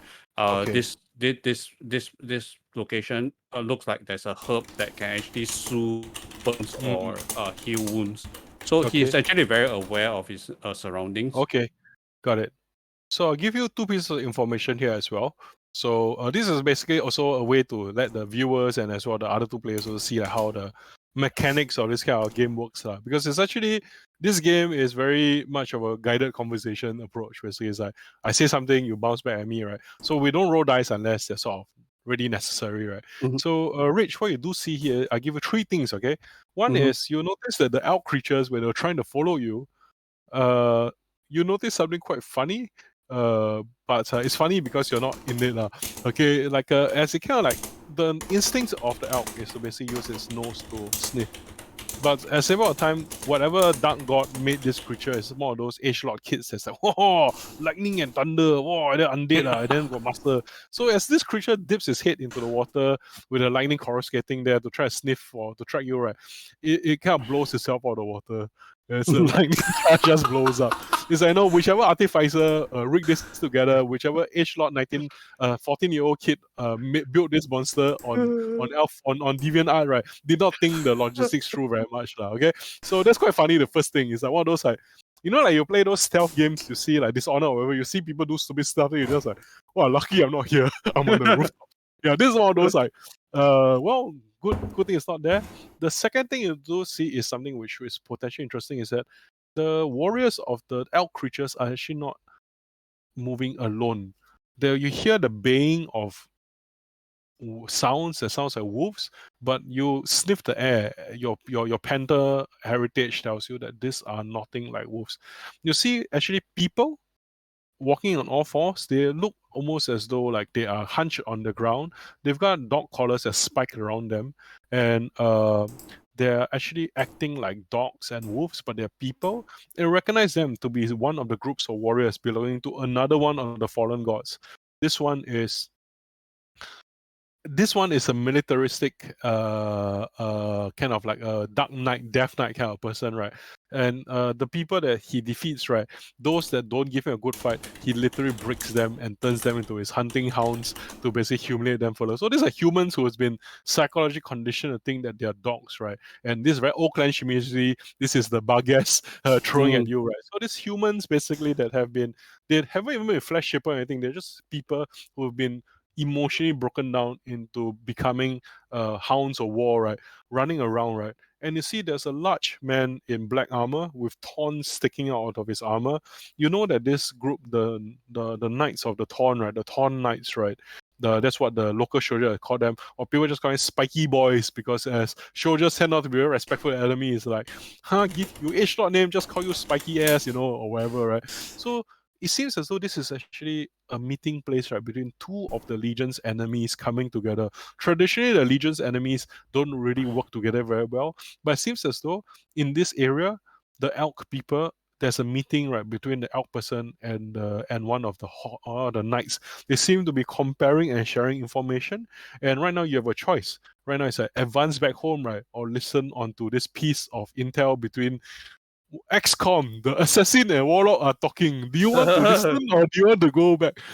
So this one is like there's no again railroad there. Like, this is just an opportunity occurs. They are guarded by basically the human hound things. The threat level of those things are not very high, but then you are kind of like you have the advantage of being controlled. You are hidden inside here. The last piece of information they have in addition to all this, right, is that there is a group of people, settlements of people nearby. This actually in the forest here, right here, the armies have not passed by here. Neither the Legion nor the enemies that are undead have come by here. There's actually settlements nearby. People who have no idea of the storm that's about to befall them. You can sense it's probably a farming commune somewhere. You look at the forest here, you're not sure whether the Panya or not, but then you see ruins in the woods. Yes, you can be sure that there's a Panya community nearby. So it's 3 pieces of information that is now on your plate. What would you like to do? Okay. So as life is never good. Life is Life- only bad. Life is only bad. Okay, Yeah. I am Once you accept it, it becomes easier. accepted. So I am going to take a risk and try to spy Okay. on the enemy.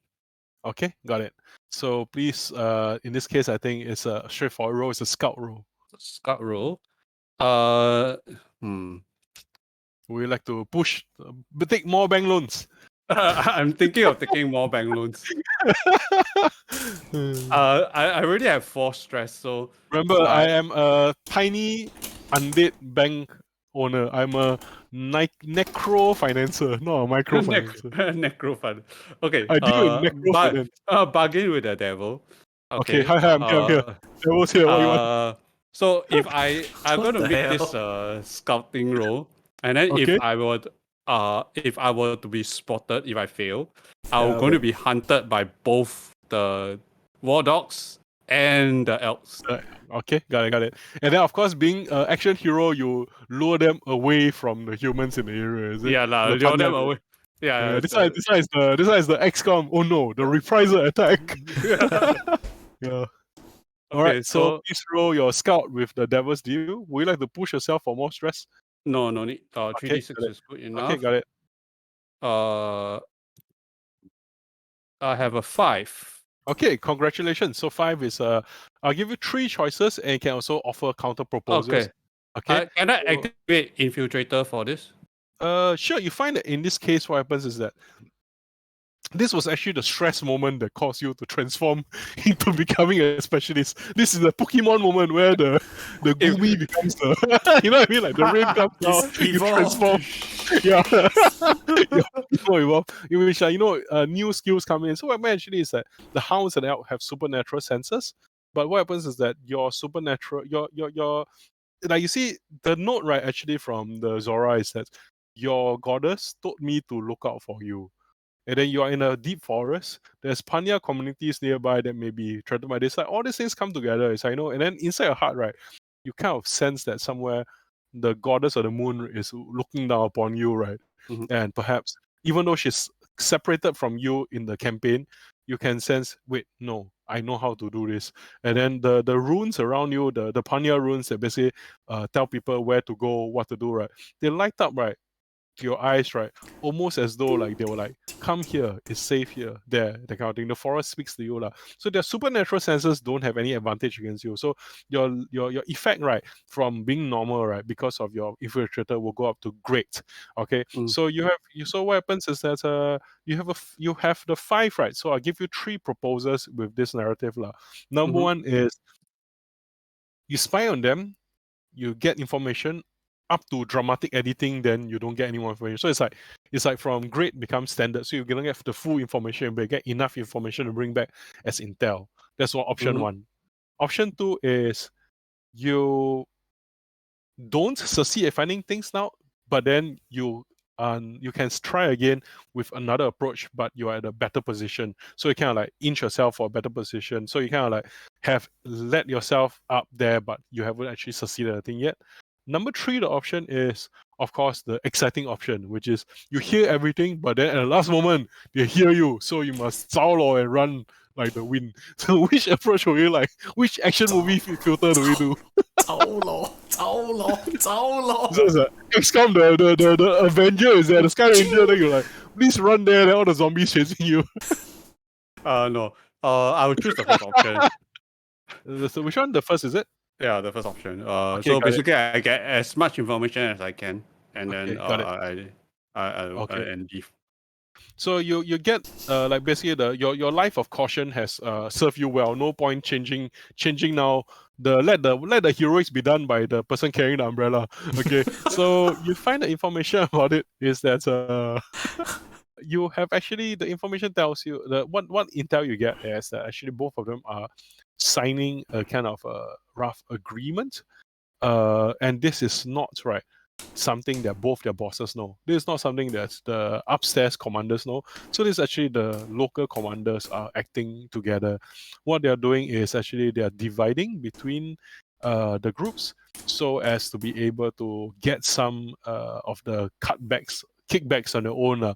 So this information is of course useful for blackmail, but it's also useful information for you because you also get the location area of where they're going to do their trade, basically. You know, the dodgy shop, the dodgy warehouse district where the deal is going to be done. The deal that's going to be done is basically the knights are going to transform people into soldiers as well as they can, and the ones that they can't use, they'll trade it over to the elk people to use as alchemical testing projects for the future. Then the Thorn Knights, right, are very big about using living creatures, even though they follow the undead, because they want to prove they're fascists, so they want to prove the power of the human will. So they're very big into shaping humans to live as weapons. So and then they use necromancy to enhance that, right? So the people who cannot survive this, they'll just sell them off to the elk artificers as living materials to make more weird undead from. In exchange, the elk will give them some power, some weaponry, right? Some arcane weaponry that will make their long range weapons better, basically. So so this is one of those things that if you take now, we don't have to do anything with it. But in the future, what's going to happen is that when we do mission generation, this special mission will show up where we have this intel that you can infiltrate this and we can sabotage. This is why it's like the XCOM. Really, you generate the specific mission for us. Operation Brazen Wolf. Mission success +2 intel +4 rookies, you know, that kind of thing, right? So this is the information that enough that you get, that there's actually a secret deal going down and you know where their drop-off points for things are. Yeah. Okay. Yeah, Sure. then that's the information you get that you feel safe. And so from now, do you vamoosh back or do you want to kind of like do things? Okay. You also realize that with your new infiltrator ability, right, there's the runes there actually also protect the Panya community from being noticed as much. And you notice that now that you understand the old ways of people better, it's actually a sign of a nomadic system as well. So actually, you do find caches of equipment that have been left behind for you, not for you specifically, but for travelers who know the old ways. Like essentially the forest nomads, they leave this for other people of the kind. And so it's easier for you to hit back. So you hit back, right? It's like, many trekking later. The smell Kenny Rogers chicken meal, okay? Apparently there's a hero's welcome coming back for you, and Zora is sort of like kind of there, and there's a big haunch of roast meat, right, for everybody. And you come back, you don't know what it is, but then she says, the Panya of the hour, meet the other Panya of the hour. Then she basically looks and then says like, oh, come. Then she basically says like, you have to be more careful with your equipment. Don't leave it lying all around. It's a good thing your equipment didn't go missing, but just you. All right. So if you eat and drink with us, I'll be willing to recommend to the marshal to ignore your AWOL. It's not really asshole. It's not really assholes, yeah. I was like, yes. In my head canon, this is the Bruja Metal Sailor. You know the Troy. This is Troy. This is how she interacts with humans. Look, I'm so nice to humans. Then the humans, what the fuck, man? Gen 3 vampire. Dude, Gen 4. Bro, not like that lah. You don't have Potence 9? Why? Why don't you have Potence 9? Potence 9 is for self-defense. Everybody knows that. Yeah. Never mind, I can split a mountain with my bare hands. It's okay. I was like, Okay. I bow towards the other panya, and then I said, please, I will partake in my meal as I sit down with everyone and start eating. Hey, hey, don't, hey, careful, people sleeping down here. And then Zora says to the marshal, I think that one's earned his stripes. Then later it's like, this three are interesting to me. Try not to get them killed too early, all right? Then the marshal says, we don't know who the marshal will be. We can define the marshal later, but the marshal just stares up with like a kind of gritted teeth and says, I'll say it says a Barton, okay? We can always change it later. So it is South Asian kind of looking like man with like, stares up, and then in his whole life he was probably a shopkeeper, so kind of warehouse logistics person as well, like HR guy, right? He says like, do you think I send people out with the intention to die, ma'am? Then later she says like, well, that's your job. So just sitting like this. Then like anyway, I think we'll all have enjoy this moment while we can. This might be one of the last few that we have. Then she says that cryptically, and she goes off to her own tent, right? And then this is one of the last few moments before the Pelennor Fields event happens. So our mood right now is still highish because we haven't been shattered yet. We haven't been broken. We haven't been destroyed yet. Okay, we're still in a case where we're taking offense from this moment, right? The explosion occurs right after this, right? Not like a physical explosion, but essentially the events of the battles occur. The battle is known as the Battle of, I think, let's see, the in-game lore battle it's quite cool because it's actually a map that shows you where we all fucked up. So the starting point is the same. No matter what happens, we all have one point where I think the Battle of Attenmark Fields, we have this massive battle. It's across the river. We fought against people who were able to hold the line. They advanced across the river. We sabotaged the river, but it failed. And then that part is kind of like just, we're going to fast forward it over to where the mission begins later. And the three of you are going to be involved in this. So this has set up. So now at least the three of you know who each other are. There's a white horse guy who is now psychologically recovered. So clear all your stress, okay? And there's a new specialist who has, maybe a couple of weeks into the job, who has sort of learned new things for themselves. And there's also a Panya who is a cook who has sort of like been very violently transformed the last few weeks of, I can be a cook and nothing but a cook. But now after the loss, right, has to transform over into shouldering life, basically. So it's there really to simulate this very rough transformation from I could simply be a military cook to now I have to pick up a weapon to help me out, okay? So I'm going to take a break now. Now it's 10:10. Okay, sounds like a 11:11 notification, right? But it's a 10:12 or so. So let's take a 5 to 7 minute breather, and we'll come back after this. So drink your water, etc., and rest from your hat. Okay, so we'll see you again in a few minutes. My hat I'm usually very well ventilated, so wearing a hat is actually quite stressful for me, which simulates the game quite well. Hey, so we are now in break time. How's everybody? How's everybody's weekend? How's everyone doing? Sweden, how are you?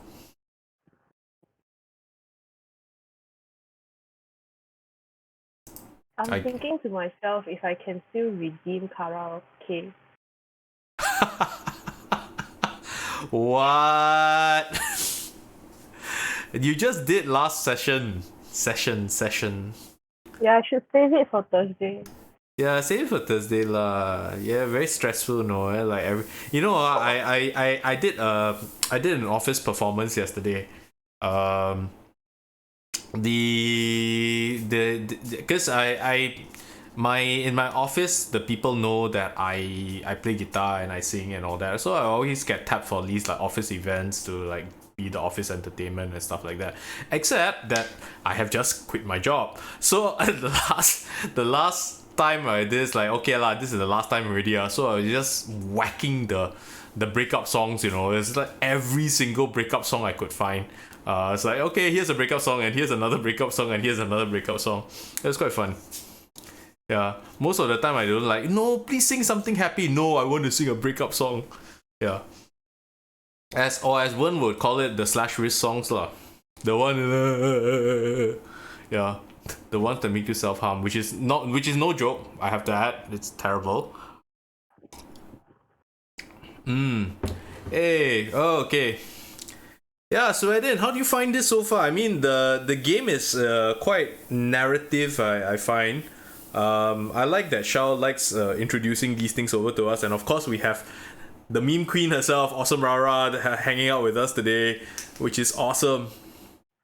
Hopefully we can get like more sessions of this.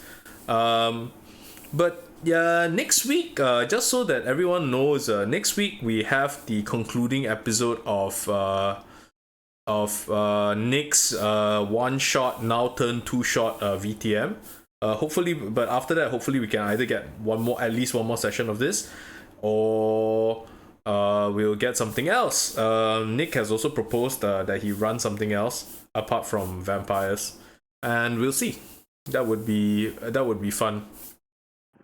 So just so you know, right, Nick, now that he's not here, I can totally like talk shit about him, right? Nick was our forever GM for a very long time. And actually the strange part about it is I'm not actually the forever GM. I was only on and off. I think I was only like maybe GM for what 50% of the time, maybe less than that, maybe like 30% of the time. And which is yeah. So if I gave you all the illusion that I am the forever GM, no, it's actually Nick. Yeah. So that's interesting now that he's like, oh, my hands are itchy, I'm going to run again. I was like, yes. So it was a ploy to invite him to to your game, so that it wasn't get itchy. It wasn't a ploy. I mean, I really wanted him in the game, but you know, I'm just very happy that, you know, coincidentally he's willing to run games for us now lah. Yeah, all good. Hey, so Rara, how do you find the game so far? I think it's very, very fun.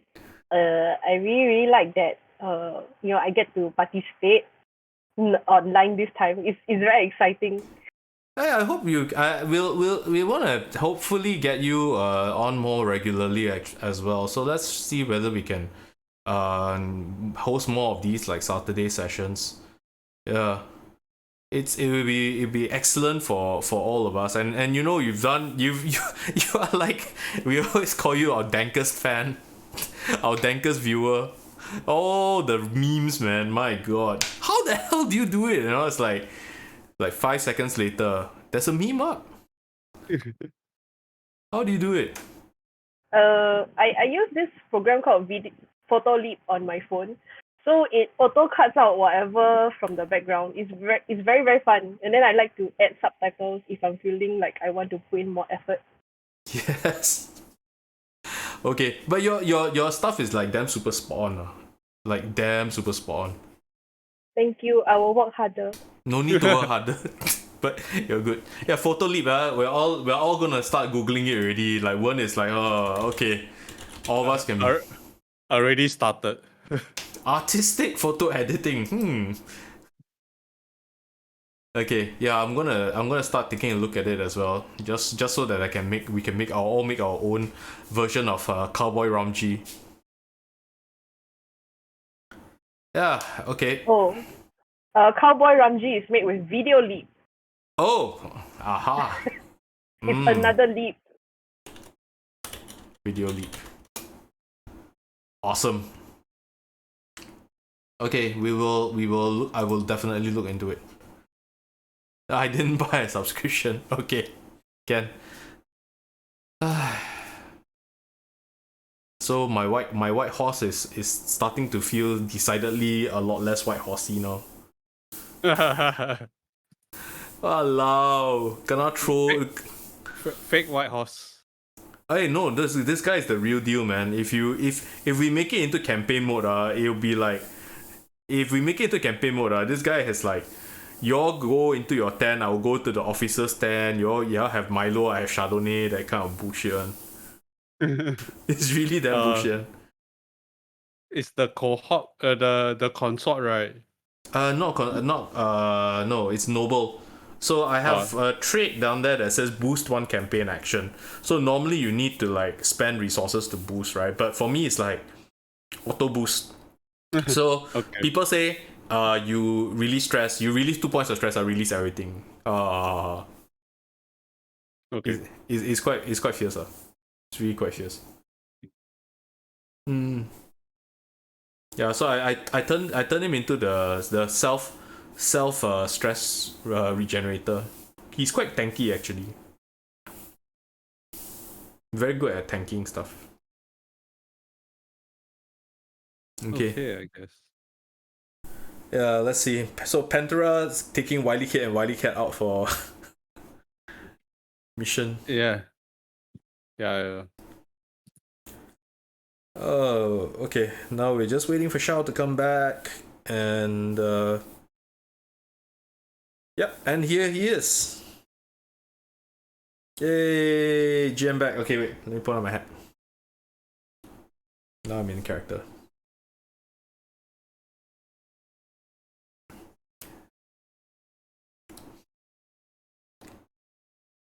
Okay, Shao, you up? We're all good.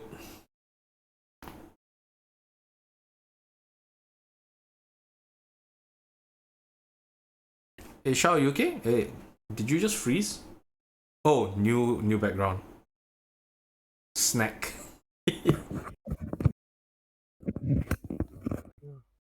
Wow.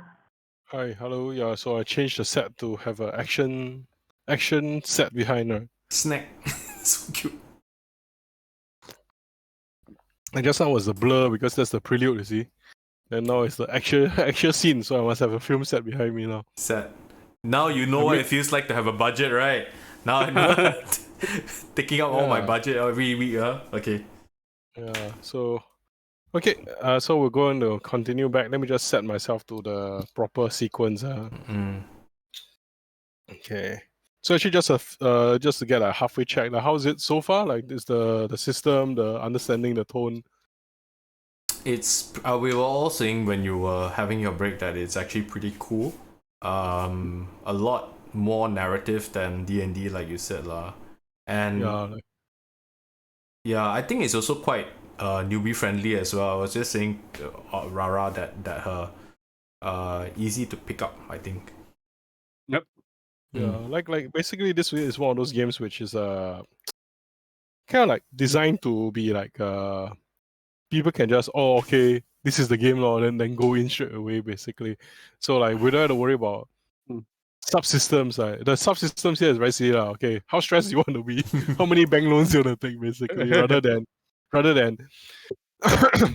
have multiple high spellcasting subsystem, proficiency subsystem, whatever, right? So so I guess it's all easy to jump in. So I hope Rara that it's easier for you to get the win of the game basically. Like so kind of like where we're going to go now is kind of like just to give you some knowledge of the people that we have worked with. So that's kind of like Rara, you have a question? Yes. Yeah. Am I still gonna burn? No more. The burn gone already basically. So all these things queue up when the thing happens. So all that was basically your preliminary version to sort of like see understand how the universe works. This is the teacher in me, right? Create the pedagogic tutorial stage literally to show all the different things and not overload one person, so each one does different things. Yeah. And Richard, just to point out, during the tutorial stage, Rara literally missed the 95% shot. So XCOM has been fulfilled. Yeah, and for those of you who actually play XCOM 2, this mission is going to be hilarious to you. So it's like when I read it, I'm like, oh my god, this is such a XCOM mission. The team in their credits actually do right. XCOM 2 was one of the major influences for this RPG. We can definitely see it a mile off. Okay, so the dramatis personae of the characters. Okay, so far the storm god that we've been talking about, the name that the soldiers have given her is simply Breaker, the Stormbreaker. Okay, and so Breaker is actually has stolen the power of multiple different gods. Some of them including the Panya gods of the wind, and also including the first god power that they stole was actually the god of Vazara, the goddess Vazara, who was a coastal goddess of good weather and things around her. So actually, Breaker, Stormbreaker, looks very much like South Asian priestess. She is of high noble birth and was supposed to be the most pious, the prophetic chosen one that will lead people out of an age of despair, right? She's the one whose songs can calm the sea so that ships can move. And despite all that power and piety and whatever, she's been broken to serve the Cinder King. So it kind of sets the tone of how powerful this guy is. Okay, so the other person so she's the one that has the followers that is like the strange devouring beast, the transformed beings, the human beast, the elk human thing that's been mutated. She seems to enjoy her power over raw magic, right? To shape people into one thing or another. Okay, this one is the Old Clan Shimize person. Okay, then the other one is known as Render. Okay, the Render, Bone Render. It is a warrior who is basically your Oathbreaker Paladin. Okay, he is big, muscular, strong, and very angsty, and of course has bone white hair and is very, very Sephiroth good looks. Okay, designed for all the fandoms. Okay, so Bone Render is also one of those that is actually a sibling god of Zora. He is one of the chosen of the Zamyati people. And so Zora and him have a bone of contention. Both of them swore oaths to destroy the Cinder King. One of them is now the Cinder King's follower, and both of them are sort of like looking at each other as though it's a bit of like the I will turn you to the proper side versus look at what a shame you are. I will cleanse you from this earth.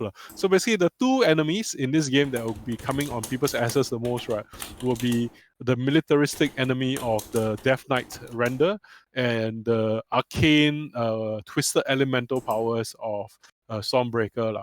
To kind of like, this is the XCOM 2 chosen that will chase your ass the most, okay? Chase your Avenger around the most, okay?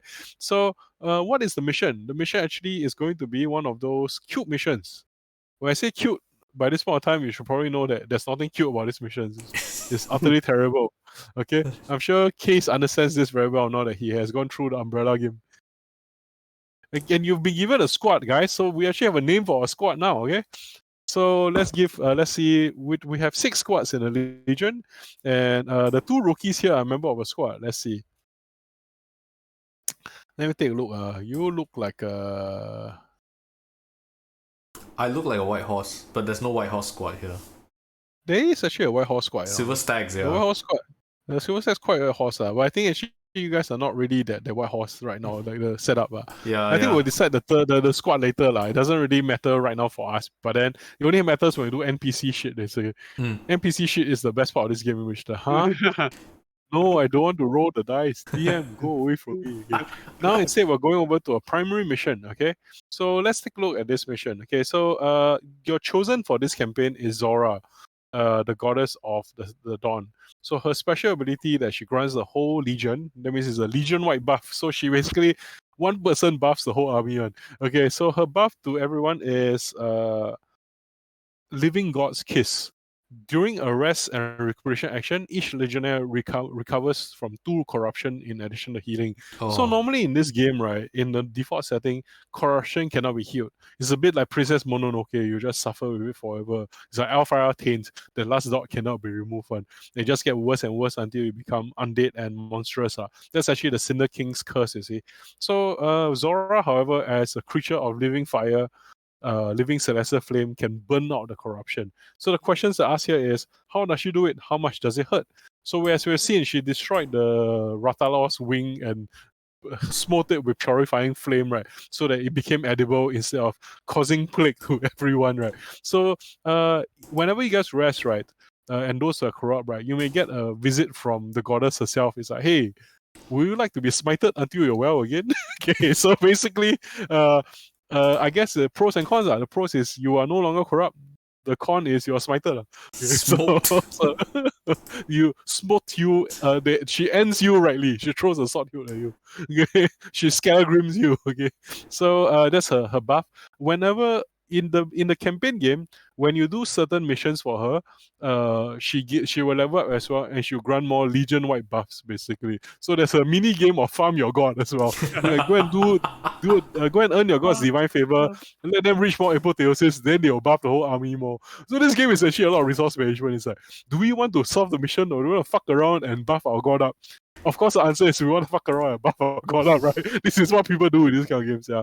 But her first buff is the most easy. We don't apply anything. It's basically a bit of like a newbie friendly one. If you get corrupted by dark magic or by evil poisons, you can at least be purified of it along the way, lah. Okay, so the starting mission. Let me give the situation. The thing that you've been protecting people from, right? The thing that you've been covering in case the black shot. This mysterious alchemical weaponry, right, has given the human armies, right, a chance to fight back, lah.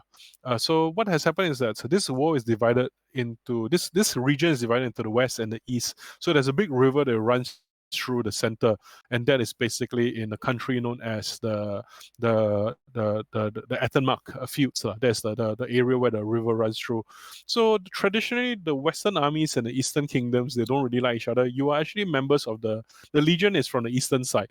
They come here to protect. The Western side is very suspicious. Is this an armed operation to try to take our legitimacy away?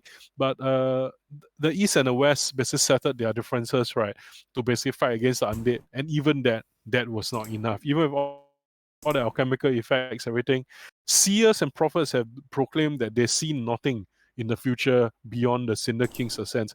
And so everybody is generally quite spooked, lah. But of course, as soldiers, yours is not to ask why, yours is to do and die, right? So the Battle of Ettenmark Fields changed everything, because the undead were not able to win ground before that. Now the Legion has been shattered, the alliances are off, and the Cinder King's troops, right, march forward east. They've taken the west, right, and they've been boasted with all the losses that you suffered have served them only as grist to their meal to create unseen horrors to fight humanity. So the creatures like those Taunt Knights and those elk creatures, they are new to many people over in the east, because they are kind of the new terrible weapons that were created over on these battlefields. The Legion commander, this Dota moment, the LC, okay, the Legion commander. So the commander, right, has been captured while holding the retreat, protecting the line, and the commander has been taken to a castle, right, on another side of the country. Has been relocated over to a mountain castle. The red banners of the Cinder King was sighted around this keep where the commander was taken to. Zora walks into the tents, or the command tents, where the marshal and the quartermaster and all the other members of command roles are like, fuck, we can't, like, there's rumors going around the camp that the general has been taken down. This is one of those Dragonlance moments. Lorana is gone, right? The Golden General is down, right? And everyone's like, oh no, the figurehead is down. And also the commander is basically the strategic acumen of the team. Everybody is arguing, and Zora just strikes in and says, we must get the commander back, or we must kill the commander. Because I know that a special interrogator has been sent to turn the commander with the mind intact. If the commander's resources are sent against us, they will know everything they need to destroy our legion, because they can think as the person who has taught us. Wait, is this an XCOM 2 reference? This is the XCOM 2 reference. Yes, we must rescue the commander in the first mission. That's why we must have the Jin children as Jin Kelly. Jin Kelly must come with us. Jin Kelly. This is literally the XCOM 2 starter mission. Okay. Oh no. There's a well-armed installation where the commander has been captured, and we must rescue the commander before his mind is broken by the interrogator. Yeah. Before the Ethereals take him over. The Avatar project then succeeds, okay? Okay. So the Legion's leaders then speak up, and they decide that while they are recovering and moving off, they must send a last-ditch rescue attempt. The castles, right, are designed to keep people out, but there's a drainage pipe beneath the mountain that might provide a way in. Zora's starting mission is, can you all rescue the commander before they are turned and all the Legion's secrets are extracted from them? or can you assassinate and take them out to euthanize them before it's too late? Can you make it out alive? The lowest one, the last one is the lowest priority, okay? We play this mission to find out, okay? The first scene, all right. Have your players each pick a character to play the assault mission. It's an assault, all right? Rookies are acceptable. So we have 2 rookies and we have 1 specialist, okay? We also have Valky here with you as the 4th man, okay? And Valky basically in this world basically has been spirited away and sort of from like wherever land, right? But sort of like follow Zora almost like a puppy following a master, that kind of thing. Like, what, this is like a living god, I must become like this. Maybe this will tell me the way back, that kind of thing. So it's basically a fanboy of Zora. We'll just leave the character for that.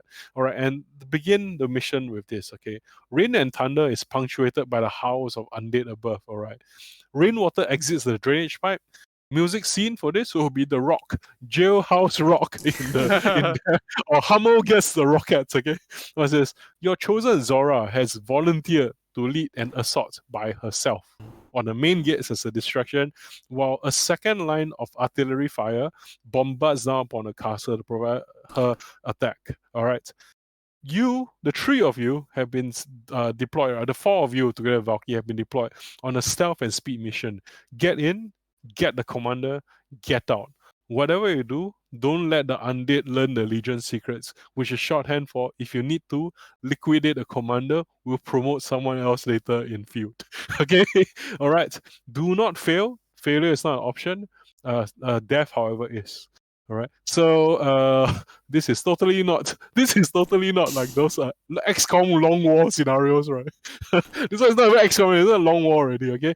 Then we are going to have this other technology in the game I explain now. There's this thing called clocks. Clocks are basically like, how many clocks? 4 o'clock, 6 o'clock, 8 o'clock, right? So they're basically pie charts.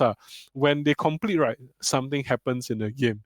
Okay. So what happens is that there's actually an 8 o'clock for the castle alert, which means that you will start the game with 0 ticks on the 8 o'clock tick.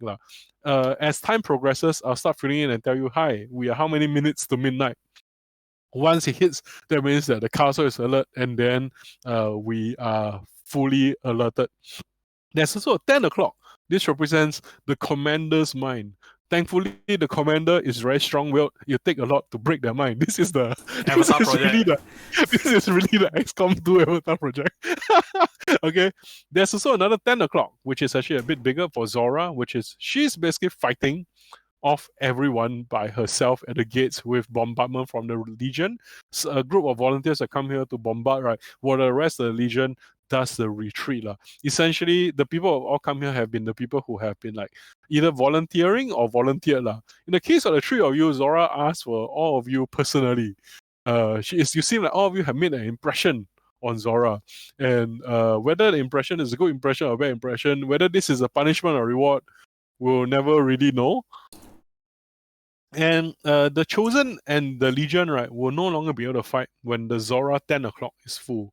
Then all the undead can then focus on searching the castle and trying to figure out whether anything can come in. You have infiltrated, people don't know that, but then their tacticians are not dumb as well. They're like, okay, they fight for no reason, they move off. The commander is here, it must have been trying to 趁火打劫, right? Must have been trying to stick something in. But right now, you're basically being you're bought some time by the demigod and the rest of the army, and you are sneaking in. The game starts, remember the mission is to recover commander, not kill everything inside. Okay, recover the commander. Don't you're not here on the extermination mission. You're Kill here the on commander.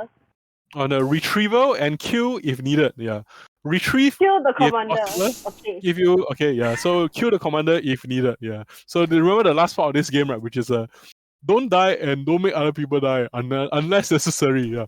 Your job is to kill the other guy, not to die for a country, but to kill the other guy for his country. Yeah. So Kill the mission everybody inside. Okay. the mission starts in a risky position, so everybody starts in a risky position. There's a few bunch of deadlines ticking up, and before we start, right, there's 3 things we need to do. The first one is basically outfitting. We go to Urban Outfitters and decide our clothes that we wear. Okay, so as you prepare your outfit, right, you can look at your gear. There's light, medium, light load, normal load, and heavy load. So the differences between these 3, I'll explain. Light load is your kind of carrying as little as possible so that you can basically focus on speed and stealth. What does it mean? That means that any stealth actions you do will likely to have better effect. You're likely to enjoy better position when you try to do sneaky things, basically. But that means that your position and effect, right, for doing engage heavy things, right, will probably be less, basically. The medium effect is basically you are kind of middle of the line. You have some equipment. The top line heavy is like you're geared out for, like, you got armor, you got weapons. You're probably better at heavy, long fights, right? But then for stealth, it's not so good. So since this mission is a hybrid between stealth and assault, right, you can kind of choose where you want to go.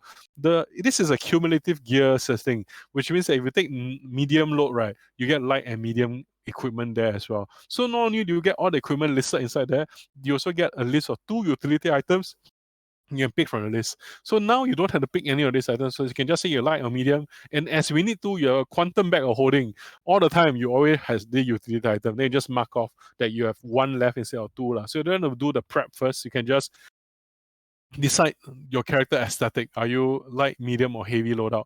The 2 Panya have the ability to treat normal load as light load.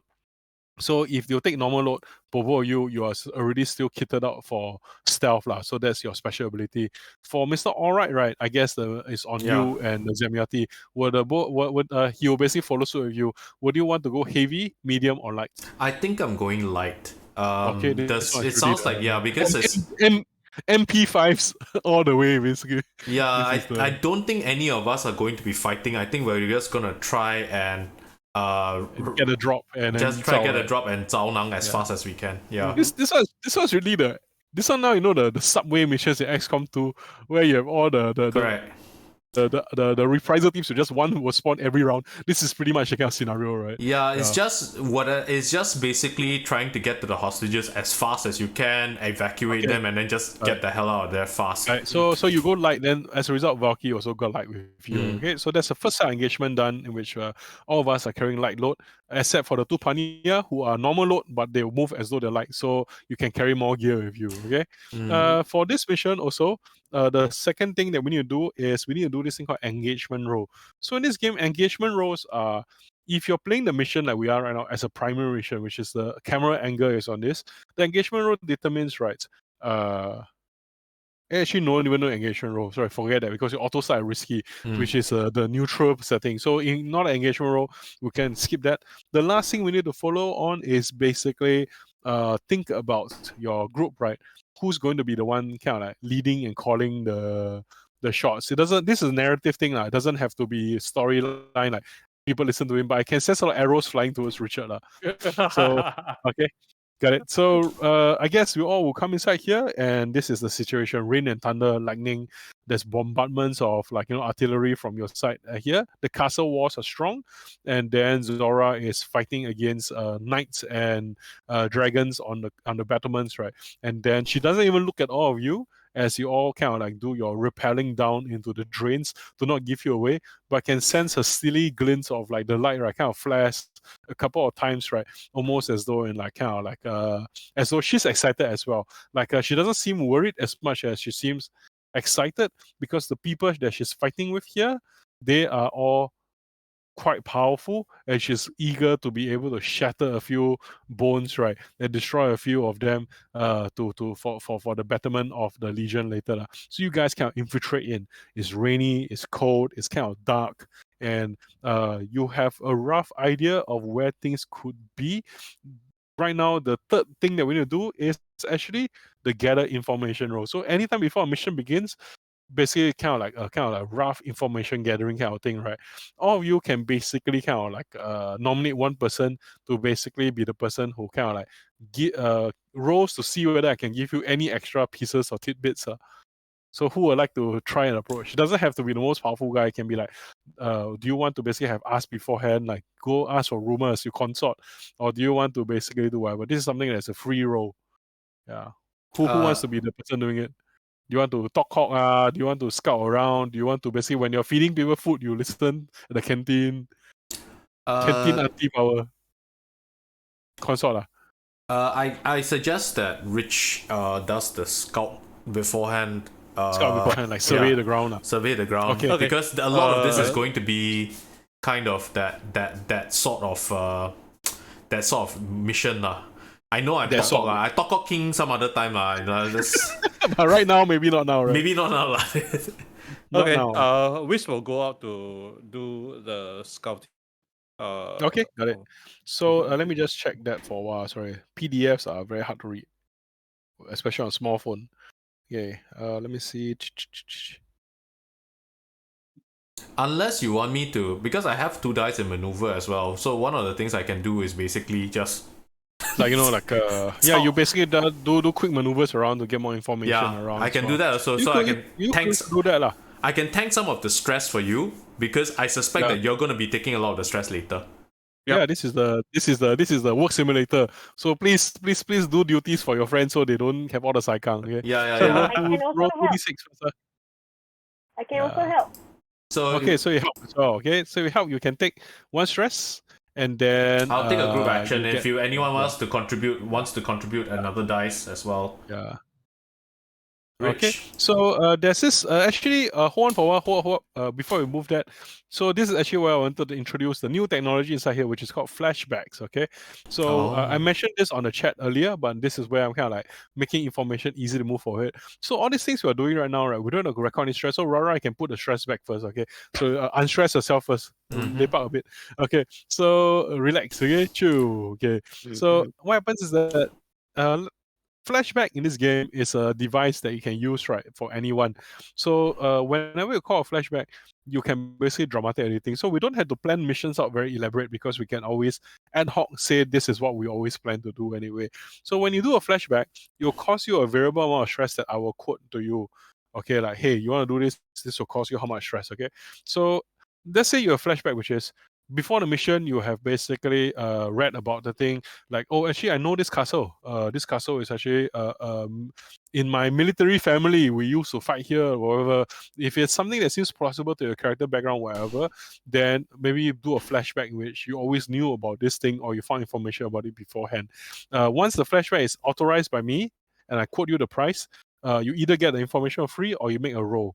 So this is where the context of the role goes inside now. La. So it will not actually affect you, right?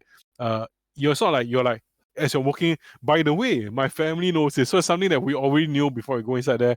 The stress is affected, but the cutting, the dramatic timing is not affected. La. So anyone can do flashbacks for this. And based on how plausible it is, right? Like I can say, oh, the canteen operator, I heard about this rumors, that kind of stuff. Oh, yeah, sure. If that's for Rara, great. It's like the scout is like, when moving around, I know something wrong about the weather and terrain. Okay, for you, the alright, right? For case, proud family military history, maybe you know something or thing could also be the case. So this is just way of like easing the flashback into it. If it's very plausible, no stress, just do. If it's very implausible or requires a lot of setup, like you have like Batman Gambit this beforehand, then some stress is caused for you to have done it beforehand, basically. Yeah. So who would like to try first? Then I can quote you the prices. Then you can see whether you still want to subscribe to this model. Okay, so let me try this because I think I'm leading this, right? So what I'm gonna try to do, so for the maneuver itself, right, is basically what I'm trying to do is use rapid raiders and like basically fast horses to scout out the terrain as fast as we can lah. Because I also realized that we don't have that much time. So Richard's kind of like usual sneaky is gonna take less time. So that's why I volunteered for the vote. And so you kind of like rapid rider. Yeah, and the flashback that I have is that I being an alright and then Ponzi nobleman, a white horse, right? I think that I may have visited this place, if not in passing before, and in particular, I don't know of the storm drain, but once I'm past the storm drain and into, I at least know my way to the guest quarters. Okay, got it. Yeah. Right. So I think in this case, what happens is that I'll say that it's one stress. It's not implausible, but it's also like highly specific. So I think kind of neutralize each other. Yeah. So if you like to do this, what I can do is I can give you a one stress, and what I can do is you can roll a consort to basically have access to the documents. Basically, you have socialized in this place before. Okay, so let me get the 1 stress and let me roll my consort. Your buddy, your ho. Okay, this is one of those things which a simple success will be okay already. Okay, so I'm gonna.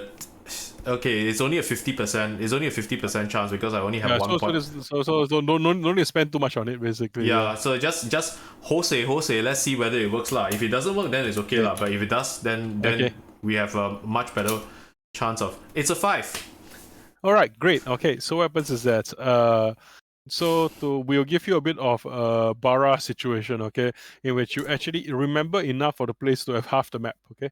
So would you prefer the top half or the bottom half? Would you prefer the complex itself or the subterranean parts to have the map? So I think logically speaking, I wouldn't know the subterranean. Right? Yeah, I know the upstairs because I was like there as a child. The place may have changed a little bit. I don't know, but yeah. So everybody gets a free utility item this game, which is not going to be in the shit, right? It's not part of your quota as well, so part of weight, which is basically kind of like a memory map, right, of basically the upstairs complex. So at least the planning of it is easier. So what this does in game is that some of the things to go by your position, in fact, are manipulated in order to better reflect that you have easier planning basically. Okay, so thanks for that. So now we have basically one flashback from Case. You can flashback anytime you want. Right now it's just I'm doing a team flashback to kind of like this is the leverage moment, right? We're going in, we set up the score already, but what do we do beforehand, the mission prep? So Case's plan was he actually scrolled down like, hey, I remember this map, draw hand sketch to pass to everyone, and then say, I remember this, we need to go here, we need to go there. Based on my ideas, I think this is that. So that's basically the Alright's flashback contribution. Would anybody like to have any flashbacks before I go into the mission as well? Is it possible to boost people's stats? Boost stats with not so much boost with food, but what happens is that basically you can we have this really weird quantum state right now, right, where basically everybody can burn 1 stress, and then you can have fed them food beforehand to remove the 1 stress. So I can allow that to happen basically. Yes, so I can, if you want to use a flashback for that. I will give them Milo bar. Okay, so basically what happens is that a case you get your 1 stress back for the feedback. Okay, so which also means that whatever stress that's I'll say that that's 1 stress for yourself as well. Then minus also there's no net gain, not loss. So no worries for that. So Rich, whatever things you do, your flashback, if it's a 1 stress flashback, it can become a 0. 2 point can become 1 because Rara has retroactively fed us in time. Okay. This one is like the I counter the counter spell to feed you. Since she has done the food buff, I might as well use the stress. So I would have done so as Casey has gone out for the quick raid, right? What I would do is I will look at the terrain map and our travel locations because my kit comes with a map and compass. So what I will do is I'll study the map and to find the shortest possible and quietest path to the subterranean entrance without any encounters or at least at least the encounters that I know or remember from the way of the land. We have the beginning. We have the end. It's the middle that we have a problem with. Yeah. That's yeah. All right. So, but then that's what we play to find out, right? So so basically, this kind of trailblaze kind of like cartography kind of setup. I think like any role that seems particularly appropriate. That I think like either a maneuver or scout seems appropriate, or research if you have that. Like I think those 3 off the top of my head seems also appropriate. If any suggestions that you'd like to propose, I can also listen to that as well. I will use Scout because that's my primary ability. Yeah, and the stress for this will be negated by Rara's preemptive cooking. Okay, this one is the paracausal food. We're not sure which one came first, the stress or the food, but because of flashback, it can work. This is why I tell you, we're all Bruja. We're using temporaries to hack the bus, you see. It works. This is all the Bruja together. We are trolling us and All Okay, was like, okay, what, so what bro? do you- What? All I know how the, to do is okay, go ahead. the result is 4. Okay, got it. So that's a mix kind of thing, right? What they'll do though is that essentially, the another piece of information you get is that basically improve the map, okay, to be able to kind of like give you information about how to maneuver around better to supplement. But unfortunately, it's kind of like a guesswork as much as anything else, right? So Yeah. what you do know is that I can give you information of one likely kind of unit that you find here, that based on your projections, right? Before I go in, okay. So Okay. it's really this one is really like the how much guessing game can we do, right? Gasak. It's Gasa. this macam like Shadowrun, really. Yeah. This system is perfect for Shadowrun, by the way. We should totally do this for Shadowrun. Like how much stress do you want? All of them. I want all the stress. Give me all. Okay. So what has happened is that you see there's marks on the ground as you head in, right? That's as you're kind of indicating the movement things. There's actually people have actually entered using these underground access points before you have as well. Okay. And the people who use these underground access points, they seem to be wearing heavy armor. There's actually stairs, right, that lead into this storm drain, right? And the stairs themselves, they seem to have like imprints marked onto them by heavy booted mailed boots and plate boots, basically with greaves kind of like moving around. And based on what you can tell, Rich, right? You've seen the Thorn Knights before. This don't look like Thorn Knights because there's no scratches along the wall that will indicate where the impalement or the spikes go. However, the top of the walls are scorched black in particular areas. It's I know like dust, rust, verdigris, then black scorch marks. It seems as though like maybe something very hot, very tall, very armored walked through here. So yeah, this is like sort of hints at the entities inside here. It seems as though some time ago, two of these armored, very, very, very volatile, flammable creatures walked through here some time ago, not too long, basically. And that's what you guys can tell, basically. So you have the map, you have the reduce the stress, and give you some hint about enemies in the future. Hey Sergeant, Okay, so this is the stupid recruit question. Sergeant, they're very tall people with torches.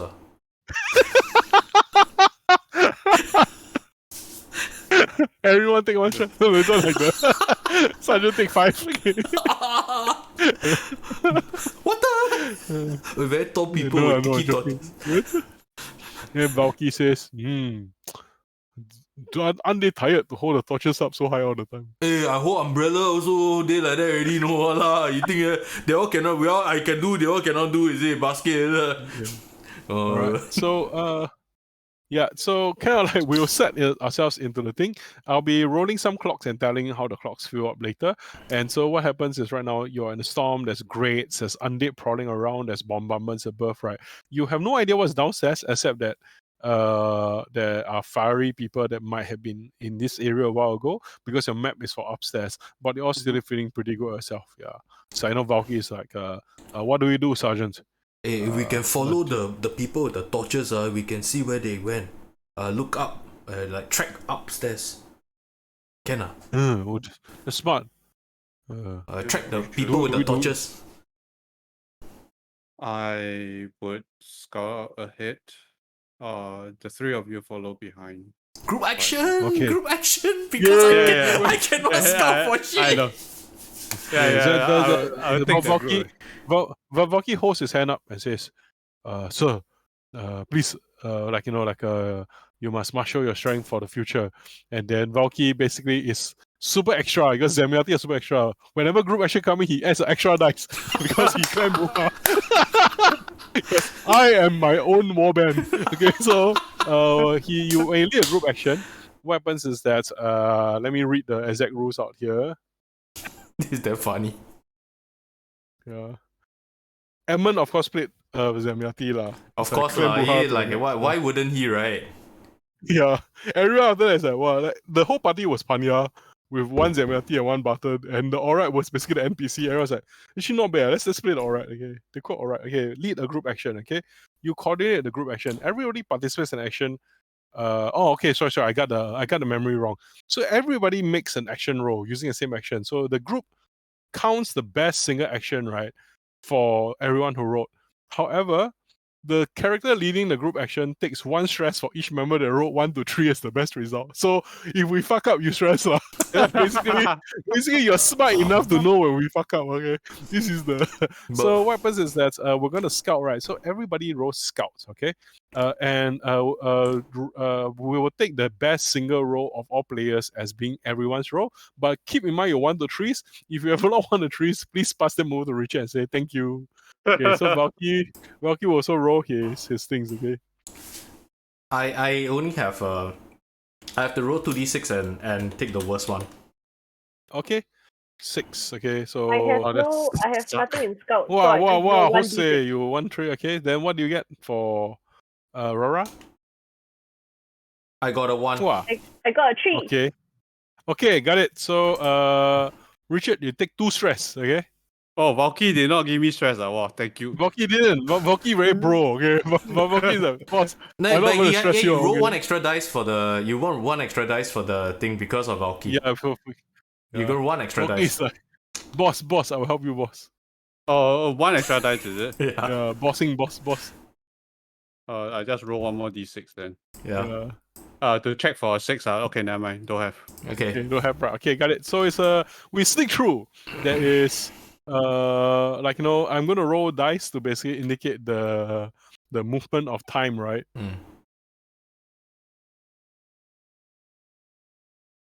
Okay, so the alert basically has moved 2 ticks to 8. Okay, so basically we are 1/4 of, like, you know, you guys have moved through carefully. This is how basically this game tracks movement and momentum lah.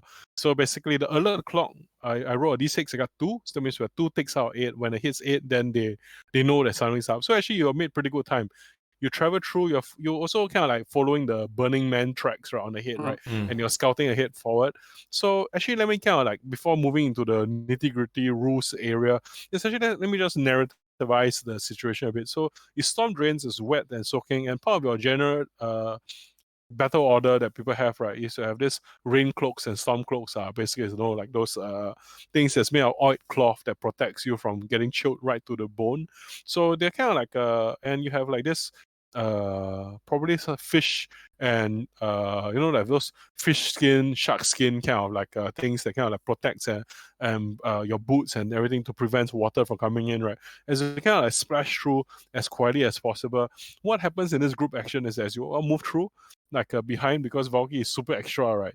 What happens is that each time that there is a splash that happens, Valky essentially basically takes his shield, and he basically, almost as though it's like playing some elaborate gamelan game, right, puts the shield down, right, to damp, right, the effect of the water splash comes out, and then he kind of like just slowly, calmly kind of like moves so that the splashes sounds, right, they don't basically spread throughout the echoing corridors for too long. So you can sense that probably this guy looks like he's been around a few, but because he is totally not Conan, who is totally not Heath Adventurer King, right? It's like, you know, yeah. So it looks like he this is not his first rodeo.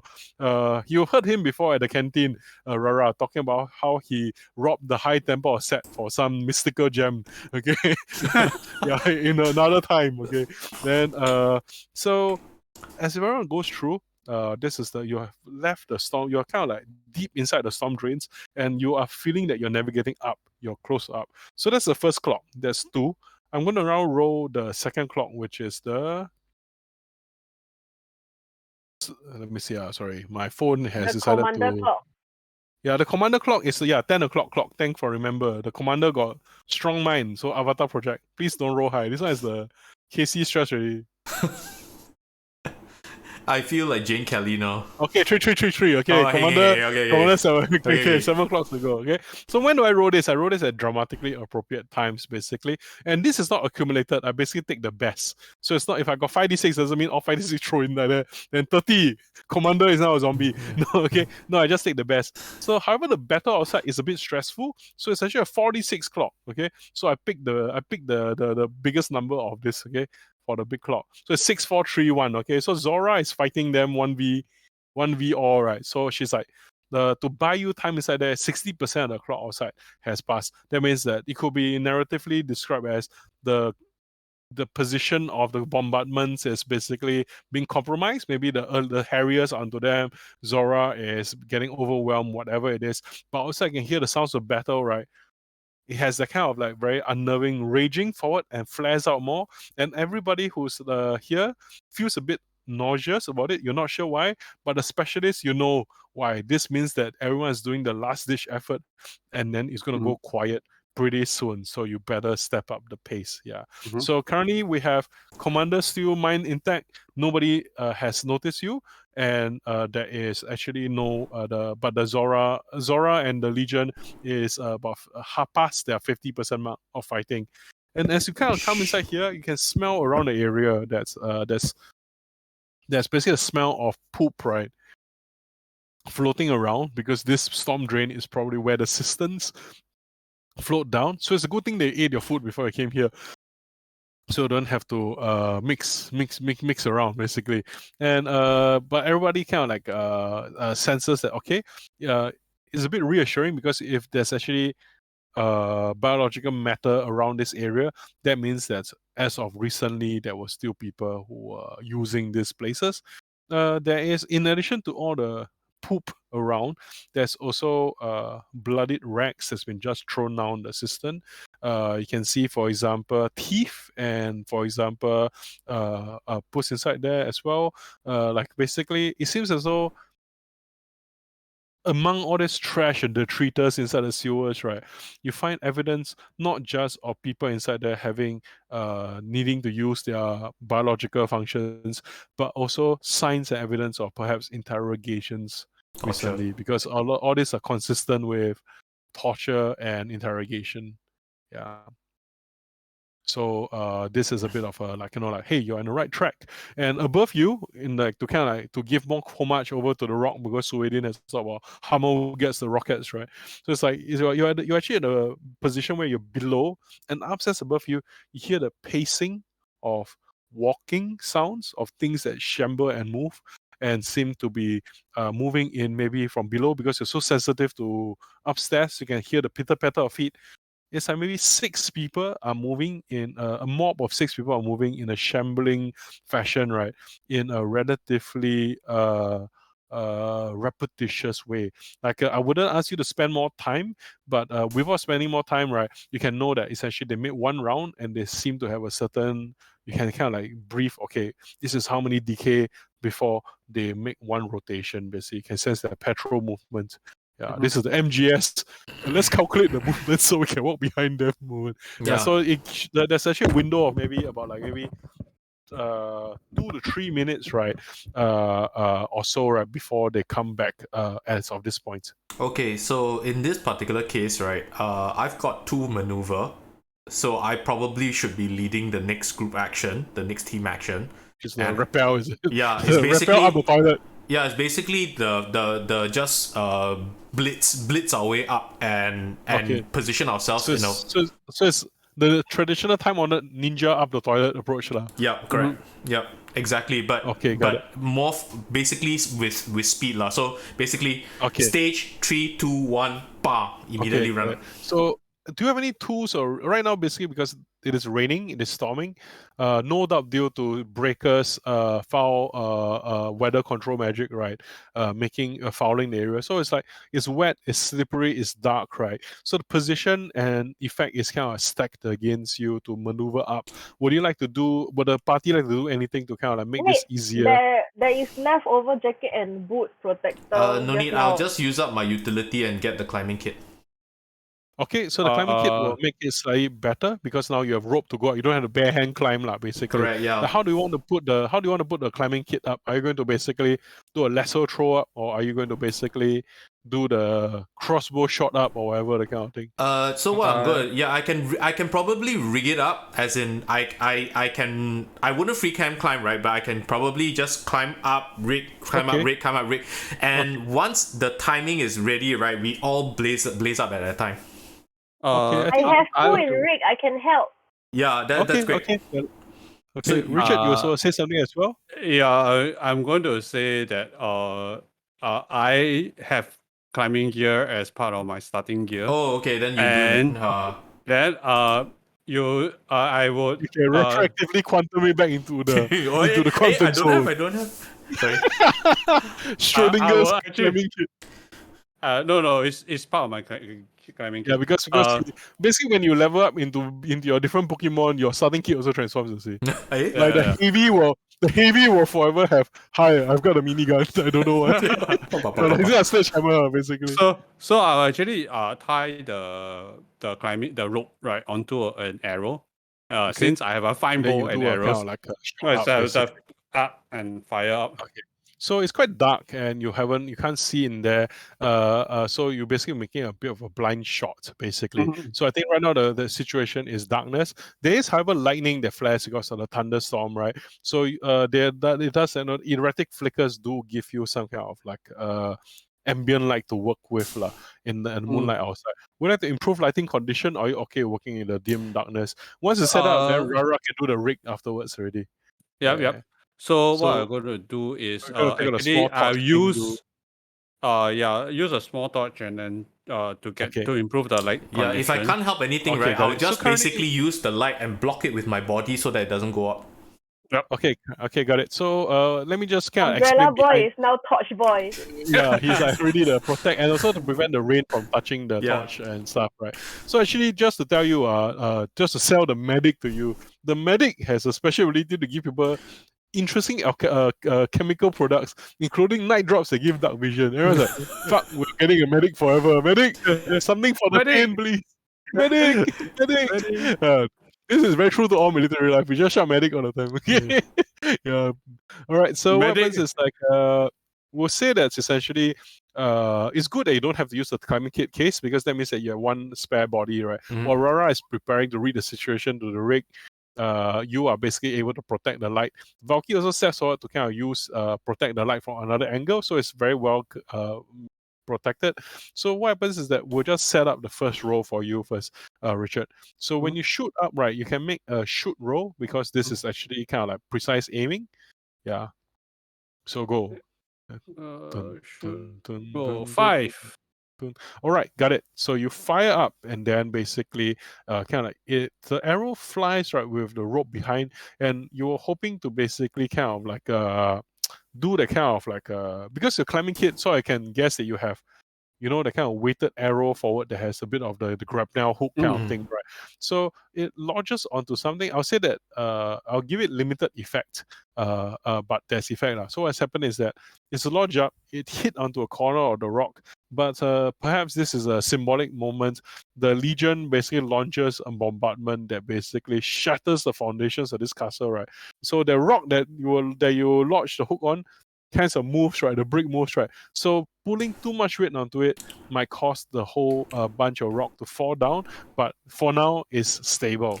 So you got a rope hooked up there. You can always improve the position later, but your starting anchor point is a little bit shaky. Yeah. So there is no you succeeded, but it might lead to what happened is that essentially climbing up. This was a control position just now for everyone, but upon this, right, because of the outside, the explosion, everything, climbing is a risky rather than controlled from now on. That's fine. So the position drop. Yeah.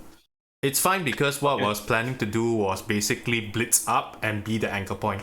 So I just need the first one. I just need to be the first person up.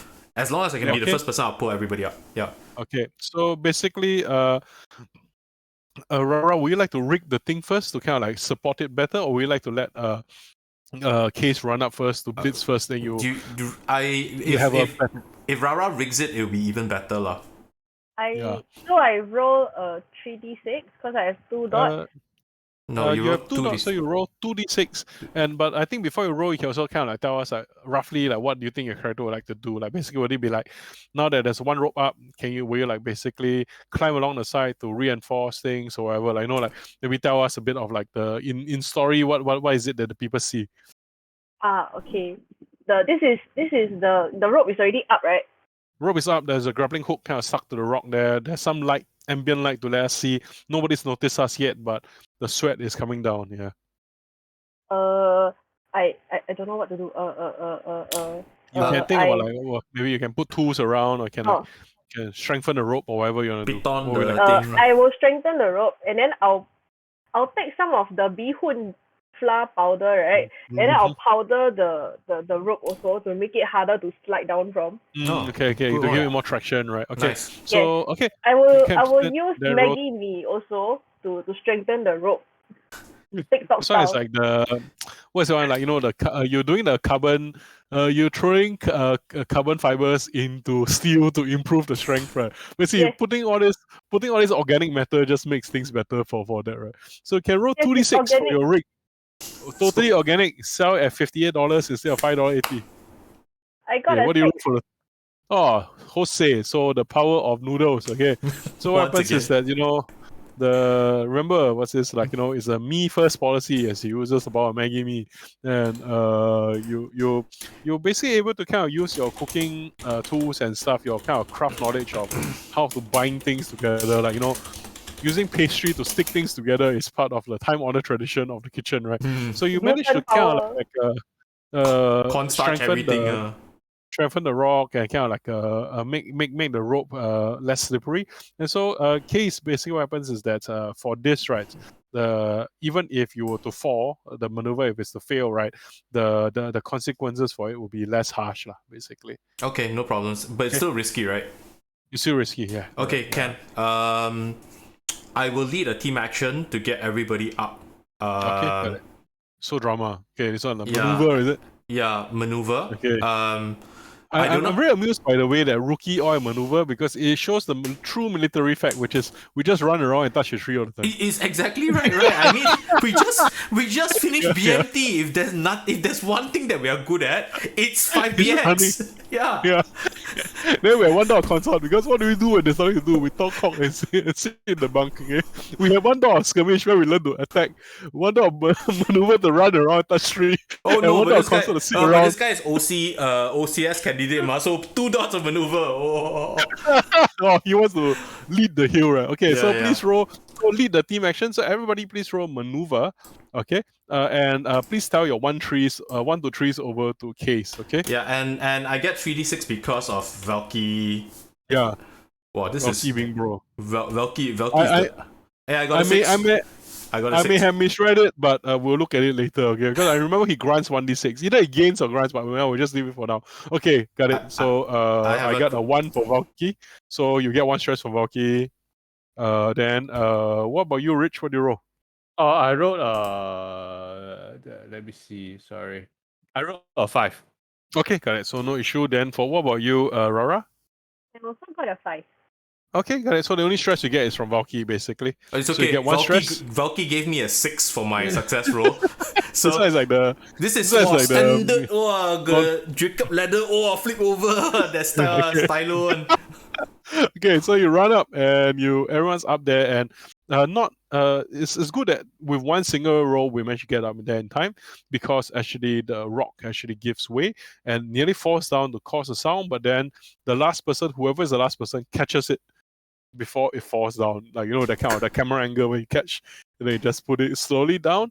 And if you want to, you can leave the rappel rock kind of like on a better position here, so when you need to climb down again later, yeah. you can do so. So would you like to retrieve the climbing kit, or would you like to leave the climbing kit here, the rope here? This will be evidence that you are here, but it's also kind of like set up for easy extraction. I think we may need it for exfil. It's Yeah. okay. Yeah. So we this just one keep really, it as this one is all the Shadowrun decisions, right? Yeah, Do we yeah. leave it here or not? Okay. Because Alright. we're blitzing already. Okay. We have no time already. Otherwise, these guys outside, they're fighting. We're running out of time. We may need to blitz the hell out. Okay. So we what need happens to is that exfil in a haste. Yeah, correct. yeah. So it's like I'm going to roll because this is, I think, a dramatic moment to move into things. I want to roll for everything inside there. So let's see how our let's see how the alert is going. This one is everyone else stressed. The only time I roll is when everyone's stressed on. Okay. I'm Alert, not stressed 2+. about my roll. I'm stressed about your roll. I know. Everyone's stressed about my roll. 2 + 4, 6. Okay, so alert is 6 about 8. People are definitely feeling that something's going on. Okay, Commander Oh, 2. yes. Commander's mind is like iron. Okay, Commander probably took all the fortitude, inner fortitude feats. Okay. Yeah. Okay. Yeah, this one is our Dominate is great nothing battle to outside. me. Yeah. Yeah, but I'm really worried about the heightened alert. Okay, got it. So what happens is that the battlefield outside, like clockwork, right? Richard, Black Stocking Whips knows the sounds of fire outside begin to fade, and Mhm. the sounds of fighting outside begin to dry out. This is the cue that essentially you know that Zora and the Legion will leave already. And you guys, however, have climbed up the cistern, right, to get over into where all this trash and like blood stains were thrown down, hoping that your gambit of following the flaming torch marks on the head on the ceiling and following the bloodied evidence of torture in the sewers, right, will lead you into the interrogation cell. And let's see whether this pays off or not. Okay, so this is going to be one of those things that I'm going to say that it pays off. But how much does it pay off? So a roll is known as a fortune roll, which is when I, as a GM, want to divest myself of any responsibility and let Nyarlathotep, right, decide. Let Azathoth, the blind eater god at the center of the universe, decide. Okay, so we're gonna roll 1d6. This will determine whether we have excellent effect or just normal effect. Okay, so go. All right, so this is Azathoth has decided to fuck you. Okay, so basically this is a normal effect rather than a great effect. Okay, so what does that mean? Let's see. Commander's not here. Habis. Okay. Yes, actually what happens is that this is actually the dungeon, okay? You have actually come out from the storm drains. You kind of come out. The climb wasn't very long because you're kind of going up into the dungeon. And you see that actually this area here is actually full of torture equipment, paraphernalia of like basically how to kind of like extract information out of people. But our commander is made of stern stuff, lah. And it seems as though like they've been relocated recently. You see that on the ceiling, there's actually torch marks there, whatever the strange torch bearers have been here recently. And you do see a person on the floor, lying down with his face in the ground, and the bricks on the ground are broken as though he had his face smashed in. He was wearing the hood of what appears to be a torturer, and in his hands is basically his hands have been broken, and he is quite dead. There is actually there's a vial of something, of some alchemical fluid, right, that is basically bubbling near him, and like the vial is broken and it sizzles, and you can see bloody drag marks, right, breaking away. There was a person who was here probably quite a while ago, not too long ago, on some kind of wooden wooden bed, right, that was raised up, right, and the torment was happening, lah. This person, in the torturous hood and stuff, right, who's on the floor looking quite dead with a vial of something bubbling on the ground. This whatever happened here doesn't look like happened too long ago. Okay. Would you like to study the scene, or would you like to move forward? Only to see where the torches have brought him, or if Okay. they're basically which direction to go. Okay, got it. So we're one person interested in doing that. Okay, let's just go around the whole team so that we can kind of narrate the whole scene. What about you, Rara, Richard? Would you like to basically study anything inside this dungeon room with a dead body? Wait, the guy wearing the hood is the one who is being tortured, right? Oh no, the guy looks like a torturer, The but he torturer, looks like he he's was dead. killed. He's dead. The torturer is dead. Someone escaped. The torturer is dead. His hands have been broken, and there's a vial or something inside. And then whoever was tortured here has been taken away. The blood trail marks lead with the ash marks on the floor and the torch marks on the ceiling, indicating that they move together. Basically, looks like the two, whatever these two heavy armored figures, they drag the person inside there. Yeah. I want to And know then, what is that vial. okay, so you would like to study the vial? Yeah. Okay, got it. So you can study the vial while Case basically looks and tries to get a sense of the situation. What about you, Richard? What would you like to do? I actually would like to study the tracks. Okay. To where to ascertain where which direction is going and how long they have left. Okay, got it. All right. So what's happening is the Valky will help Rara with the studying the vial as well. So he will basically just pay one stress to pay some stress to help you, okay, to get +1. So what happens is that we'll just go with the Rara first, because I think the for the limbs, both of your actions will basically be the same thing, so we can kind of like apply the scene together. So Rara, when you're studying the vow, what happens is that how do you study it? Do you kind of poke at it from far away? Do you bend down and sniff at it, or do you try to think about like what chemicals you might have seen before in the kitchen, etc.? What kind of approach will you take? Yes, I put it on some kind of carbohydrate to see if it's iodine. Okay, got If it. it turns purple. So you basically okay. So as you put it inside there, so I don't think we need to roll for that basically. So we don't. So Valkyrie take away stress because you do that, right? It's actually because as a person who works in the kitchen, you know that essentially whatever happens there, it burns and simmers away. It's like strong enough to actually melt through the leather of the person's gloves, and it's actually corrosive and quite virulent, lah. And it's actually one of those things that you can see from the as you're looking at it, you can be pretty sure there's some kind of poison that's mixed together with like basically acid. And Valky is, because he don't need his help for that, he's actually looking at the corpse. He'll say, like he points at the burning scorch marks on the torturer's hands.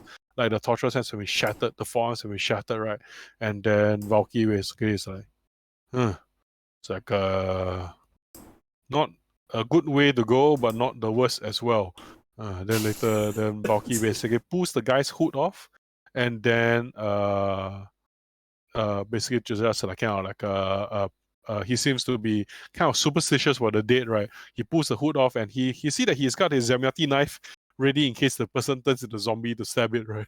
And then he pulls the hood off, and then the person's face is actually like the Valky looks and says, doesn't look like an undead to me. It's actually a human. Yeah, it's a living person basically, and it's actually another person who looks like a kind of underfed and a bit stressed out as well. And as you look at it, so we have ascertained two things: the torturer was human, and the poison here is actually the vial is actually poison. It's actually quite lethal poison. Okay, then we'll move over to the two brothers, to Richard and the case, right? What you do see the tracks, right? As you move forward, there is that the tracks kind of lead out, and they seem to be heading up stairs. So this currently, if we put a 3D view or where the dungeon is, right? The dungeon is basically between the upper complex and the storm drains. So we come up through the cistern, go to the dungeon. This is a kind of like a generic dungeon. When the king says, throw him into the dungeons, this is where it is. It seems as though they're dragging him away elsewhere.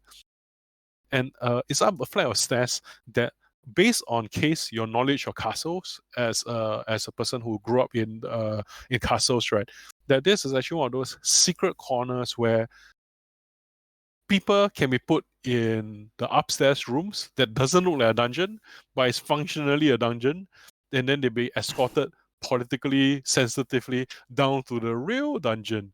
So let's say if you are a noble guest and I cannot basically throw you and clap you in irons into the dungeon, right? I can say, we'll bring you into this room which is isolated from everyone else for your own protection. Then there's a secret kind of like a murder hole room inside there that leads into the true dungeon. Okay. So where he's going is to a more isolated area, but there's usually only one or two ways in, right? It's one of those separate towers that you go inside there, and usually the dungeon meant for higher ranking prisoners. Yeah, I say it seems that he's been escorted out, but for what reason we're not too sure. he's being brought to the prince's safe room. The safe room. That's where they keep their political prisoners. So we need to head there fast. We should leave now. I think we know the way. I think I know. Okay, then as you go, then Valky basically says, I remember now. He picks the guy's head and he pushes the guy's head up, the torturer's head. He pulls the guy's mouth down, and then he says like, okay, not bad way to go. And like it seems as though like he points, there's some tattoos there on the guy's neck, right? And he says, I think this one was trying to do our commander a favor. He was trying to feed poison to our commander to kill him before. Wait, there's a message here. Then later he looks over, and then it's like it seems as though like it's like inside there. Then he squints at it. I don't see much, but he says there's a letter here that says Inquisitor is coming. Like whoever this torturer was, I guess he didn't want to sell us all out to those fucking corpses, huh? And like then he basically just sort of like puts the person's body down a bit more gently, and then he says, "Thank you. Now you can go and die, and I'll see you in hell." Then later, then he basically looks and then he says, well, let's go to the safe room then." Then I one guess last, so one last thing. The guy, the corpse, right? Yeah. He's dressed in a hood. He has a hood, a ceremonial hood. Yes, the hood has been taken off by Valky. It's Okay. you know the torturous hood, so that you cannot resent them after death. Your ghosts can't haunt them, right? Yeah. Okay, enough to ritual. I take the hood, I pack it in there, in just in case I need to just don it on and do a very quick bullshit. I will do that. Yeah. Okay, and I take off my hat, and I put on my I put on the hood just in case, so just so I can pull it down and hurry. Got it. Okay. All right. Yeah, this is one of those like complex situations where even the torturer himself is like, no lah. If we do this, then Yeah, it's like, oh fuck lah. So he was really one of those guys that, no lah. I have standards. It's one of those unknown people in life that we'll always forget. Basically, he's like decided to assassinate the commander so that things won't go too bad. But then of course he got found out and he got beaten up and killed lah. Like it's one of those World War II stories where the Nazis is like, hey, let's go help people, and then the other Nazi kills him, right? This is the guy. Hey, I actually do have a ski mask, like the kind that the balaclava. Yeah, the balaclava ski mask. So I actually you can wear it now to be even more sus if you like. No, I cannot. I have to go and find it because it's with the rest of my winter gear, and like if I suddenly put on a ski mask in my own house, and like my mom would like, what the fuck is that? Okay. So anyway, so I'll just pretend to have a ski. Okay, we'll head up now, and I think this is a good time for time to basically pass, right? Oh shit! So we're actually heading up to the princess safe room, as you say, the political prisoner room, which is where they sequester away. Yeah, I mean it's literally the French word, the donjon, right? That's literally a donjon, right? So I'm going to roll all the d6s. No more Zora d6 because Zora is already there already. Okay, so let me roll for the alert. Okay, alert. Yes, alert is up, of course. Okay. No. Okay, commander is not yet. He's one off. 2251. Commander's mind very strong. Okay, so commander is 9 upon 10. Okay, and alert is up. So what happens is we head up to the princess room. Basically, as you all run out, right? Then the alert is up and people are running over. Valky, being Valky, will say, it's like I can sense they're coming. If you can just, I can hold them off at this stairwell. The good thing about this entrance is that only 1 or 2 can come at a time. But I don't know how long I can hold them off. But by the north wind, I'll make them pay in blood for every step they take. Go and get the commander. Yeah, we have to blitz in already. No choice already. So basically, like this is like the prisoner of Zenda kind of swashbuckling classic moment, right? Like where you're like high tower, then there's a staircase spiral leading up. Then Valky is basically fighting off as he heads up to buy you time to get up, right? And then essentially, like even a rope plan might also not be that possible because so Valky is basically like, just go up, we'll improvise something along the way. Yeah. So the 3 of you basically head up. Yeah. Okay. What would you like to do? So we are not coming down the same way that we're going back up, lah. Basically, we don't know, lah. Like maybe the assumption is that we might not be able to do that. Okay, so even as I'm running, right, I'm recalling on the memory, right, which is the fastest way out from the surface from the prince. So just so that we're one step ahead. Okay, got it. Then later, what about Rara and Richard? Like, what's your thoughts and preparations as you're heading up? Like fuck lah, this is terrible, or ooh, this is exciting, or both. Fuck, this is terribly exciting. I need to take the poison with me, but I want to wrap it very, very carefully so it doesn't pop a hole in my leg. Okay, got it.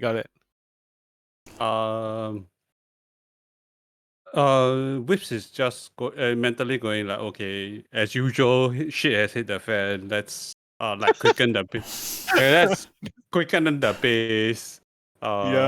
We've been made dynamic, Like- please. you We've know. been made. Dynamic, please.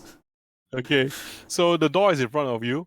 And then you basically, I guess you do the kick the door down and basically smash Yeah. in, right?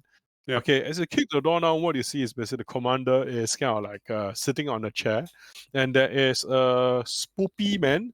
There's a red hooded, pale inquisitor has a very uncertain aura, and his hands are kind of like claps on the commander's skull, basically, literally doing the ethereal mind control thing on the commander as it's basically sucked up. You can see the commander is drooling from their mouth, and kind of like the eyes are tearing and red.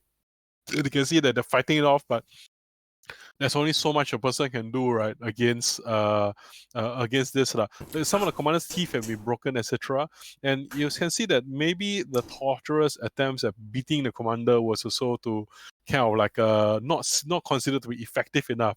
That's why they sent in somebody who has much better methods. The local help not good. They send They send the from specialists. upstairs to come and deal with it. Okay, then but that's basically that's a 2.5 to 3 meters away from you. Might as well be a mile, because between you and the Inquisitor and the commander, there are the two mysterious men with heads of flame, right, in their armor, who stand imposingly in front of you, blocking off. Now, of course, the advantage is to them because they're big and the room is very small, but then there's also a disadvantage because they don't have a lot of maneuvering room as well. So right now, Valky is downstairs fighting off things with his... You don't even know where he kept his weapons. Where the fuck those weapons come from? we don't know. Okay, we'll never know. He comes out of Hammer Space. But so we'll just deal with him as him, right? But upstairs, there's 3 of you. There's 2 armed warriors, and there's one. The Inquisitor is kind of out of action because he's focusing all his energy on mind breaking the commander. So it's basically 2 large armored warriors that are basically staring over at you. And what would you like to do? They're armored, they look brutal, and the flames they have are black in color. It's not even red flames. It's black, purple, Yori-Yagami flames, basically. Can we dissolve the bad guys with poison try so if you that want. we can? Who would be a good person for me to pass the poison to? No, I think you're the one with the poison. You're gonna have to do it. Yeah. So, for example, you want to just want to cause chaos. You want to be a chaos goblin, right, Rara? The Mm. rig skill is excellent for chaos goblining. If you want to rig and turn it into kind of like part of another weapon, that kind of thing, then it's a rig roll to basically... Did I just say rig roll? Okay, I just rig roll. So it's like you can roll the rig. Okay? You can rig the roll, then the multi. Okay, so like depends what we like to do. Would you like to kind of like, for example, cause shit to happen with your cooking equipment and the poison things, then that's wreck. If you like to have to fashion something on the run, right, then that's rig to give something to maybe make a improvised explosive or something. So up to you. What should you prefer? I want to make an improvised explosive, so Okay, I'm gonna got it. rig it. Yes. Okay. So as we're running up, this is what the cook is doing. They're cooking up something. This is the guy who will take the RPG build, right? Take the grenade launcher, demolitionist build. Okay. You know This the is white the- color block to cook during outfield, right? The solid fuel, yeah, solid fuel. Yeah, the solid fuel. I combine it. Are you with the egg. vaporizing the poison? Because that may actually work. I mean, we're fucked up, but they're fucked along with us as well. Yeah. What Yeah, if like, I throw it in the just general? along the way. Yeah, then all 4 of them die. Yeah, there's only 2 of them, so you can try lor. Yeah. Yeah. So Right. yeah, go ahead. Yeah, so what happens is that in this case, please roll your rig, which is 2d6. We like to push, we like to take a devil's bargain. Yes. Currently I'm the going effect to. I'll say that it's desperate. Okay, so if you push, basically, this is really a desperate action because we're in mid-action and cooking explosives on the fly. So I think that's pretty desperate. Yeah, But, I think it is. yeah, so if you like to push and devil's bargain Yeah. or whatever, you can also do those to make your life easier. Okay, I like to devil bargain. So Okay, I'll so take. devil bargain, blow up in your face, is it? If it goes wrongly, is it? Yeah. Okay, wow, this one is like This one is the yeah. we're either making it or we're not lah. This is one of those. Yeah. All right. So okay, best that's case one. scenario, the two guys probably get hurt. Worst case Yeah. scenario, all We are all four of dead. them die. We're all dead. Yeah. Okay, +1 dice from Devil's Bargain then. Okay, Then so you have 3 dice. Would you like to push yourself as well to have another 2 stress and +1 dice again or no need? Can lah. So I will have Okay, +2 stress lah. okay, +2 stress and +1 dice. So 46. Let's go. This is a 95% cases are looking at the XCOM, right? this I got a this 5. okay, that's not too Okay. bad. Okay, got it. Okay. It's hilarious, okay. It's hilarious until you're the one that gets hilarious. Okay. Sorry, let me just check my things. Hey, Rara, are you okay for time or not? Just checking. We should end it within half an hour or so. Is that Yeah. is okay? I would like to go for a run at 12. Okay, can. Oh, 12. Okay. Well We should done. we'll try to end there. Okay. Look, this is one of those scenarios right now, right, where we're either gonna all die, or it's gonna work spectacularly well. I don't think there's any more middle ground. It's a AOE 1 for all for one. Yeah. Yeah, we're rigging it so we haven't thrown it up yet, so but we're kind of like cooking the bomb as we head up. Mhm. So let me just head up here to kind of like. And I yell at Rara as you say, whatever you're doing, What are you doing? aim high, so that we have some room Yeah. to go underneath it. Okay, sorry, let me just Chaos probably gremlin. PDFs because my book hasn't arrived yet because I bought the book and my friends bought it all at the same time.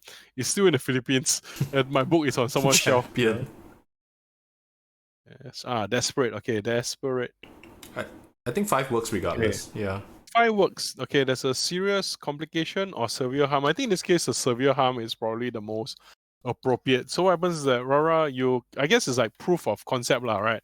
This is like, you kind of like, you put things together and then there's going to be, unless you choose to resist it, what happens is that some of the acidic mist, right, you inhale too much of it, right, and it will scorch and scald your lungs, leaving you with terribly scarred lungs and maybe a very badly injured nose and the face. This is basically the mustard gas inhalation kind of effect. So it's going to be severe harm. You succeed, you now gotten a rather potent corrosive explosive that is very volatile, and you didn't drop it, you haven't thrown it, and it's safely in your hands, but then you get a big whiff of it and your lungs basically burn with it.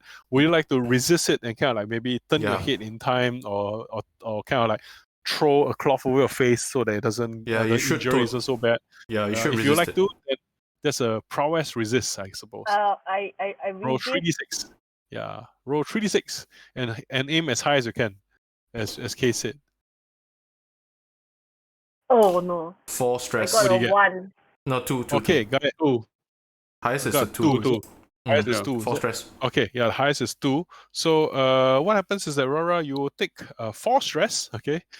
So what's your stress level right now? Is it 8 or 9 already? Is it 8, is it? My stress is Is- I don't know. I lost count. I think it was Uh, 1 plus 4 plus 2, I think. 1 plus 4 plus 1 2, plus 2. which is 1 7. plus 4 plus 2. 3 plus 4, 7. 7. Because basically the formula for this is 6 minus the highest number for it's the amount of stress you take for resisting. Mm. So Rara, you don't actually get terrible lung harm for your character. White dwarf, hamster, winter person is not basically permanently maimed by this, right?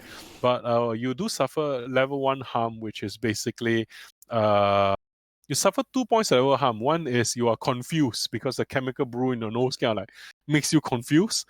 The other one is that you are kind of blinded by the kind of smoke and everything that's in your eyes as acrid smoke. So you have 2 dots at level 1 harm. There's no effects on you yet, but it's just that you managed to transform one very bad injury into a bunch of minor injuries.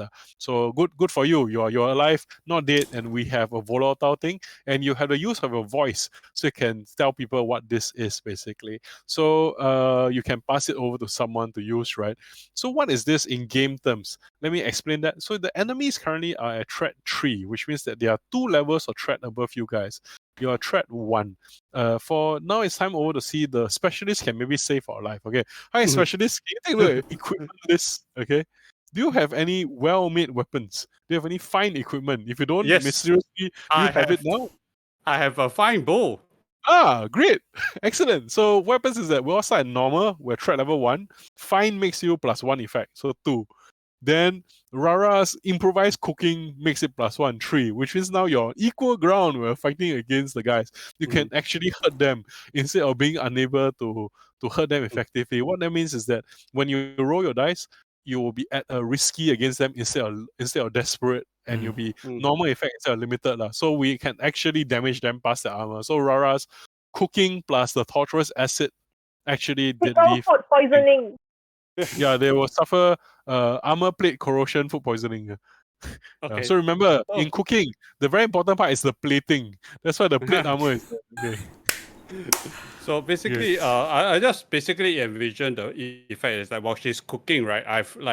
I'm standing beside beside her and like opening a case where I can contain the explosive inside an arrow head.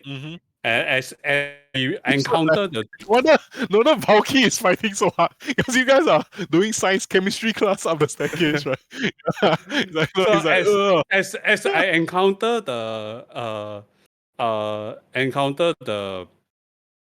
the two flaming armor, right? I will just kneel down, take aim, and then just fire at them. Okay, got it. So what happens is that this will be a straight roll, and I guess case in the explosion, you run forward and try to grab the captain. I pull down the hood so that I have some protection over my face, which I never expected to use as protection. But that's so. And I'm just running to, and I'm just basically sliding underneath the two of them, in a sliding tackle and trying to grab the commander and try like. So we'll see the scout, the action first. So in this case, Richard, we'll go with you first. Would you like to push Devil's Bargain? Anything you like to do? I'm going to push. What position am I in? Risky, is it? Right now you're in risk. Right now you're in risky. The only desperate person just now was Rara. Right now you're in risky. If you would like to trade, you can basically trade your risky into desperate. That's kind of like power attacking in D&D 3E. What that means is that your threat level will go up 1 level, which means that you'll be at greater effect rather than normal effect against both of them. Because that means that instead of fighting normally, you kind of make your own position worse, but at the chance of doing more danger to them, more harm to them. That's the John Rambo pull arrow moment, fire helicopter. Oh, okay. Okay, let's try this. I'm gonna trade my position to desperate. Okay. I'm gonna push myself. And I'm going to Devil's Bargains, right? So if I miss the shot, it will explode on my feet before I even release the arrow. Yeah. Maybe this is game everyone dies and then the rest of the Legion. Yeah, fission mailed. But we have to find a new commander. At least the secrets were kept. Hopefully that's the worst case scenario, right? Fission mailed. But never mind. Fission mail. Okay. So you have 5d8 2 dice plus a d6, right? So you have your base shoot is 2, is it? 2. Then Devil's Bargain plus 1, 3. Then push plus 1, 4. 4. Yep, 4d6. 4d6, yeah. And Richard, her case is like stress already. 4. Yeah. 4 makes it. 4 makes it. You just have a serious consequence. I know. Yeah, I have a serious consequence.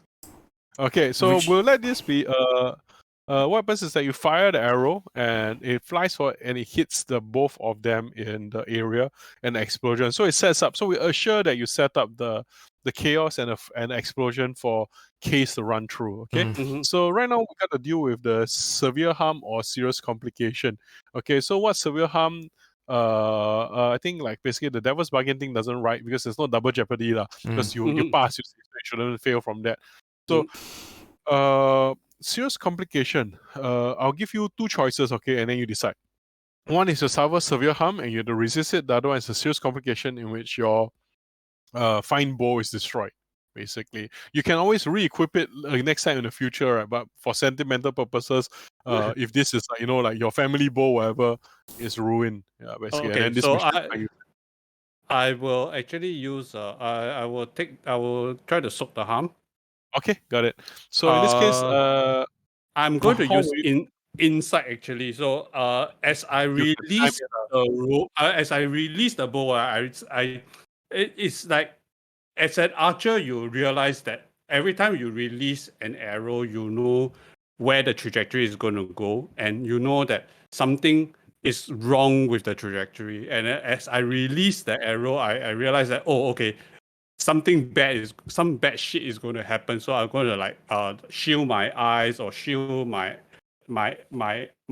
body my face to prevent severe harm. Yeah, so in this case, when you pull it down, right, it's like in order to prevent the bow from kind of like being destroyed in a back blast, a lot of the shock is absorbed along your back muscles as well. Mm. To kind of like it reverbs down and kind of clangs down, right? Yeah. It's kind of like when you use a long sword to hit someone with a flamberg and then your hand hurts, right? Yeah. Right case. Like the warhammer hits and then you block and then the You like, don't oh, block fuck. a warhammer. You You accidentally just block die, a right? warhammer. You're gonna hurt for days, man.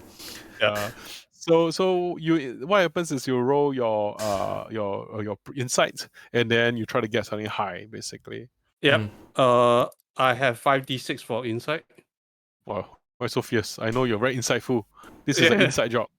Yeah, because I have four dots in insight Things, plus and then you panya +1 for shrewd, right? yeah plus one for shrewd. Yeah. That's why it 5. doesn't take you 5. Okay, got it. So you take 1 stress from this smooth James Bond action. Okay. So what happens is that instead of severe harm happening to you, in which you basically cause yourself to be massively wounded, you instead suffer basically 2 dots of level 1 harm. One is a bruised back. So you can just write there, like like a bruised back, and the other one is torn forearm muscles, basically, from trying to brace the impact. So basically it's just bruises and muscle lacerations, right? It's not basically, there's no open wounds, there's no broken blood, but it's like it's sore. Right now adrenaline pushes you through rather than anything else. So you sore. So okay, got it. All right. So just is Rara frozen for you guys? Or is Yeah, it just Rara me? is frozen. Rara. Why am I frozen? Oh no! Yeah, you're To let frozen. it go, Rara. You have to let it go. Let it go. Let it go. Maybe you want to restart your camera or something? Yes, I'm gonna do that. Okay. Okay. Because right now you're just looking very, very, very worried at the whole situation. Which is- this is the very worried, which is appropriate. I mean, very it's kind appropriate. of appropriate, right? So yeah. So you blow the thing up, and can we just kind of like get something from you, Case, right? Richard, right? As you blow up, right, you know that the guy will try to run forward. Your friend will try to run forward. And so the nature of an explosive device, right? Would you like to fire it at the IED, right? At the 2 armored warriors, so that the center of the AoE is on both of them, so they get hit. Would you like to try to fire it, right? Because you see, the Inquisitor is actually in front of the commander, which means the Inquisitor is technically in the AoE as well. But that means you put the AoE inside a bit further, which means that Case running in from risky becomes desperate, because now he has to deal with a blast as well. But that could get rid of the Inquisitor as well. No. Not gonna move. Not going to Case's trigger position. Yeah. Okay. So, hi, Rara, you're back. Yeah. Yay. So you're gonna center the explosion on both of them. Okay, so what happens is that explosion hits, right, and knocks them off their feet, okay, and they clamber down, okay. And you realize that actually is that this black flame knights, right, that that there's very little human inside there. There's mostly a skeleton covered in a wreath of flames, right. So actually when they knock down, the fire explosion actually doesn't cause them much damage because they seem to be resistant to flame, but the impact, the shock wave, the disruption of air, right, in the localized pressure wave from the explosion, as oxygen very rapidly transforms into fire, knocks them out and knocks them down. But the rock, right, begins to break under their feet as well, as snaps. There's that kind of like the FAE effect. Boom, right, explode, right? So the rock cracks, and their heavy weight actually causes the rock to lurch under the both of them. So they're knocked prone. Some armor gets scored and broken, and there's like many kinds of like scratch marks everywhere, right? Some armor is broken and shattered, and then they're on the floor, and the floor is cracking. And it is in this explosion and this mist, right, that case, right, you run forward. That's outright, right, I think going to be a maneuver roll, basically. That seems to be a very straightforward maneuver roll. So what are you going to do as you run forward? Okay, so these are the things I'm going to be doing, right? I'm going to trade my risky position for desperate position for potency, and what I'm hoping to do with that is basically grab and then take advantage of the crack and fall a level down. Okay, got it. So you're going to do the explosive to move. Yeah, correct. Explosives to move, right? I'm gonna the devil's bargain is that if I fail the action, I will get stuck. My sliding tackle will get stuck at the feet of the two guys that got knocked down. Because the timing is kind of hard, right? You can't predict where they're gonna fall anyway, right? So it's really unpredictable. Yeah. So let's go with so you have 2 base dice, 1 devil's bargain, 3. And 1 devil's bargain, and I am pushing as well. So 4 dice. And then you're trading risky for effect. So you are desperate right now. Okay. Yes, I am. So what's the stress currently right now? You have plus another 2 stress. I have 3 stress. Okay, got it. And I'm very good at soaking. I'm very good at soaking damage. I'm actually okay with this. As long as it succeeds, I'm okay. Yep. 6. Critical. The power of White Horse is too strong. Yes. There's a crit. Too strong. Okay, got it. So what happens is that cool guys don't look at explosions. Okay, Yes. you run forward. I'll say that not because you got a critical. Not only were you able to do what you want and you dive down, we have to deal with basically you maybe breaking your back as you fall down 1 level with the commander's weight on you, right? Mhm. Jane Kelly. But then what happens is that you, because of the crit, you actually manage to knock the Inquisitor back towards the explosion. It's kind of like you're running faster than the explosion. You get to do a Andy Bogart Zani again back towards the explosion, so that he'll get knocked into the AoE as well. So what happens is that the explosion, and he gets knocked into the explosion. He's somewhat less sturdy. His ropes get set on fire, and then he's not fireproof, so he's burning into a crisp, right? And if that doesn't kill him, falling down the hole that you just smashed down, right? The fall will probably put a dampener into his plans, okay? So right now, liberated the commander. You are 1 floor heading down. We're going to leave you in slow motion, falling down, carrying the commander down, right? And what I'm going to do first, I'm going to roll 1d6. Is there any soft surfaces downstairs? I'm going to leave it to fate to decide, okay? What if I rig something? No. This is where I can flashback. Last time I read something. This is the sun moment. Flashback moment. Uh, I want to make like 6. a. So yes, actually downstairs is actually full of cushions and it's like the laundry room. The laundry it's room. like it's actually it's full of like bedding, laundry and whatever. So wow, this White Horse is really White Horse. This one explode already, hit the wall, crack already. Leather also on cushions. Well done, man. Then on pillow. Then on down pillows, right? Okay. Actually, make it such as it's actually the library lah. Don't make it so basically land on books and parchments, which actually break the fall as well. Okay. It makes it a bit more believable that under the dungeon there's a laundry, right? Yeah. So basically, it's like a documents room. You fall into the archives, basically, which is also highly flammable, but it's not a problem now. Okay. So we're kind of like since the fortune roll work, make a resist roll with your prowess.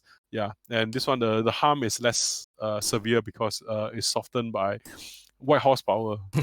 Okay. So my normal insight is. And this is prowess. Prowess. Because it's stop drop roll already. So it's one tick means I have 3d6, right?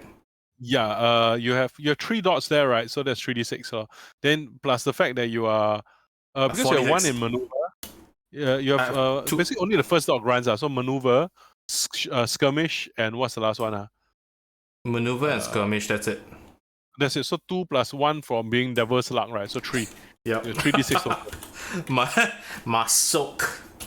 So 5. it's only I take 1 stress. You only take 1 stress. So you take no injury, you take 1 stress from falling down and you slide down. You power slide. Okay.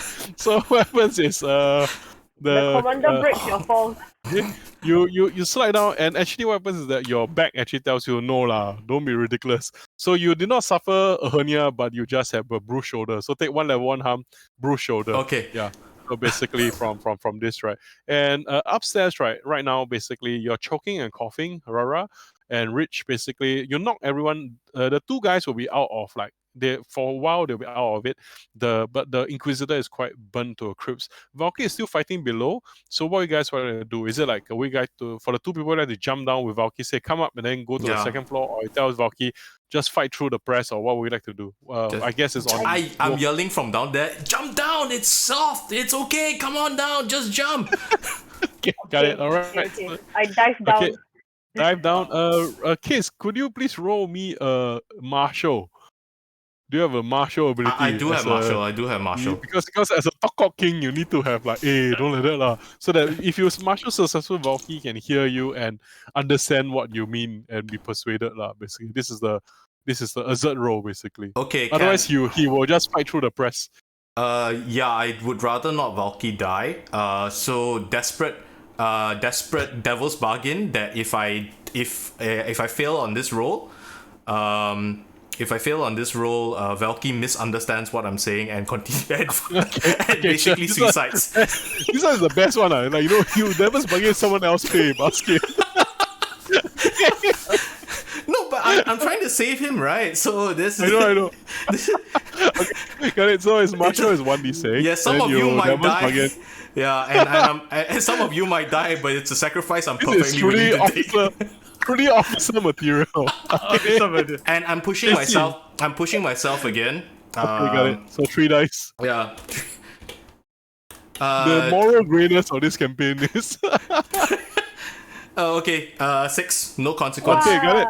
All right. Okay, so Valky will make his. He's gonna roll. He's not been rolling skirmish. He's been rolling wreck. Because he tries to do as much damage as possible. Yeah, right? So Valky will attempt to do a desperate wreck to fight his way over towards you. Okay, he rolls 1, 3, and 6, so he succeeds, right, to come down. And so everyone's badly battered, broken, injured.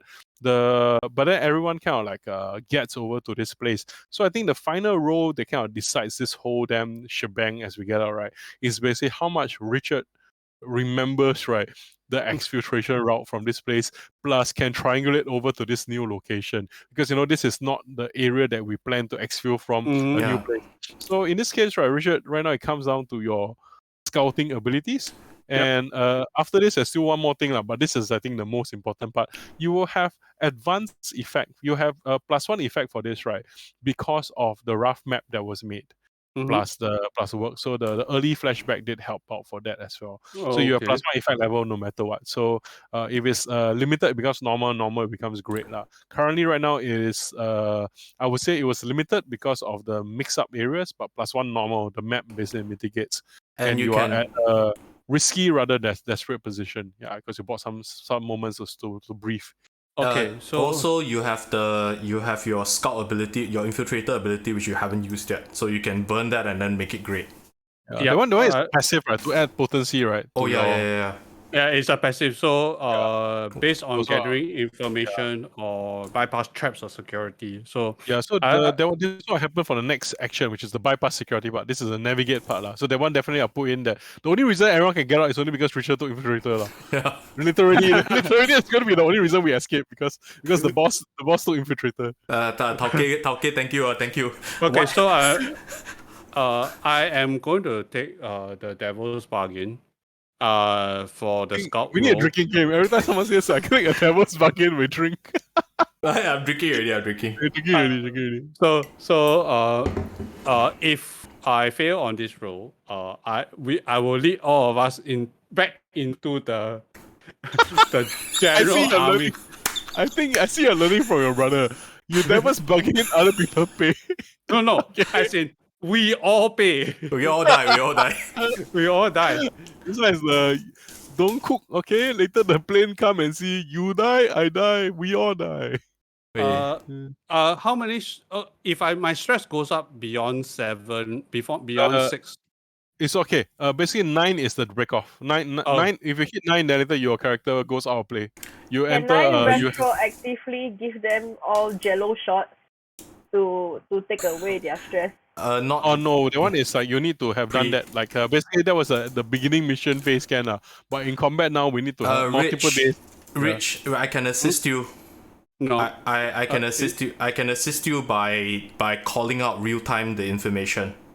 Okay. So I will take an extra stress to give you 5 dice. Okay, come Shadow. This is the Shadowrun moment. Quick, this is the we need to exfil. Critical. Oh, Okay, got it. white So horsepower. you remember perfectly, and you're able to triangulate base. You know, like how some that's how birds do it as well, right? You move them away from places, and then they instantly triangulate on the fly for where it is, which is why they might die by flying the windows because they're not looking at the windows. They're basically navigating through magnetic spheres and things, right? So you basically are able to kind of like use your uncanny abilities on navigation aligned to the forest gods, right, to guide you out of this place. And right now, the last single action is Rich. You will have to lead, just as you let everyone in. You have to lead a group action, stealth everyone out, and your infiltrator will apply to everyone. So even though the Honored's Nest has been kicked already, everybody is rising after you all. Your infiltrator ability to get potency against that will bypass their magical defenses and stuff lah. Okay. So right now you have to lead the group action for that to apply to everyone. Yeah. Okay. Okay, so everybody please roll scout to get out of this shithole. Okay. Okay, I need to roll scout with a disadvantage. Stress yourself, please. Push yourself, please. Thank you. Because I cannot afford. That is true. Okay, I will push myself. I cannot afford the stress. I will push myself, and I'm exactly at 8.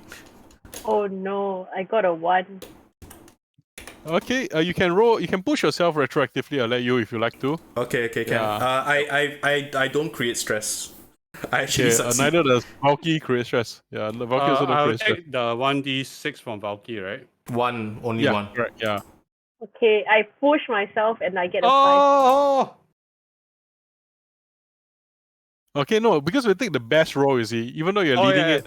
Yeah, correct. Just means that you're the one taking the stress. So Rara has decided not to give you any stress as well. So the best roll actually here belongs to Valky. Okay, so good thing he didn't die. Okay, Yeah, so good thing white horsepower. Good thing we didn't lose the zombies. Okay, so through the power of teamwork, right, we get out. Okay. So this is the as you guys exfiltrate, there's explosions here and there as Rara throws more weird flower bombs at people. We'll never recollect our climbing kit. Too bad. Actually, no, we do get there because we exfiltrated from there. Yeah, but I don't think we're gonna retrieve it, lah. We're just leave it there and running the fuck out of there. And the castle is basically torn apart. I mean, not physically, but people are like tearing apart, looking for you, right? And the commander and you guys basically sneak out, right? Right under their noses, right? To make your way back, right? To recon with the rest of the legion, to reconnect.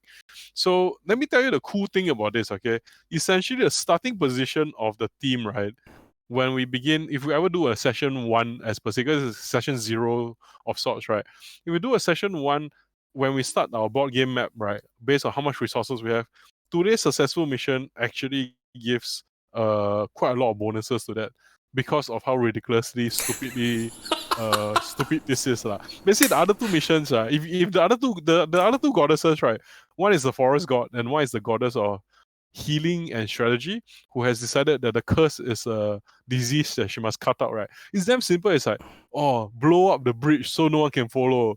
Retrieve lost supplies. Then Zora, no. Go to the castle.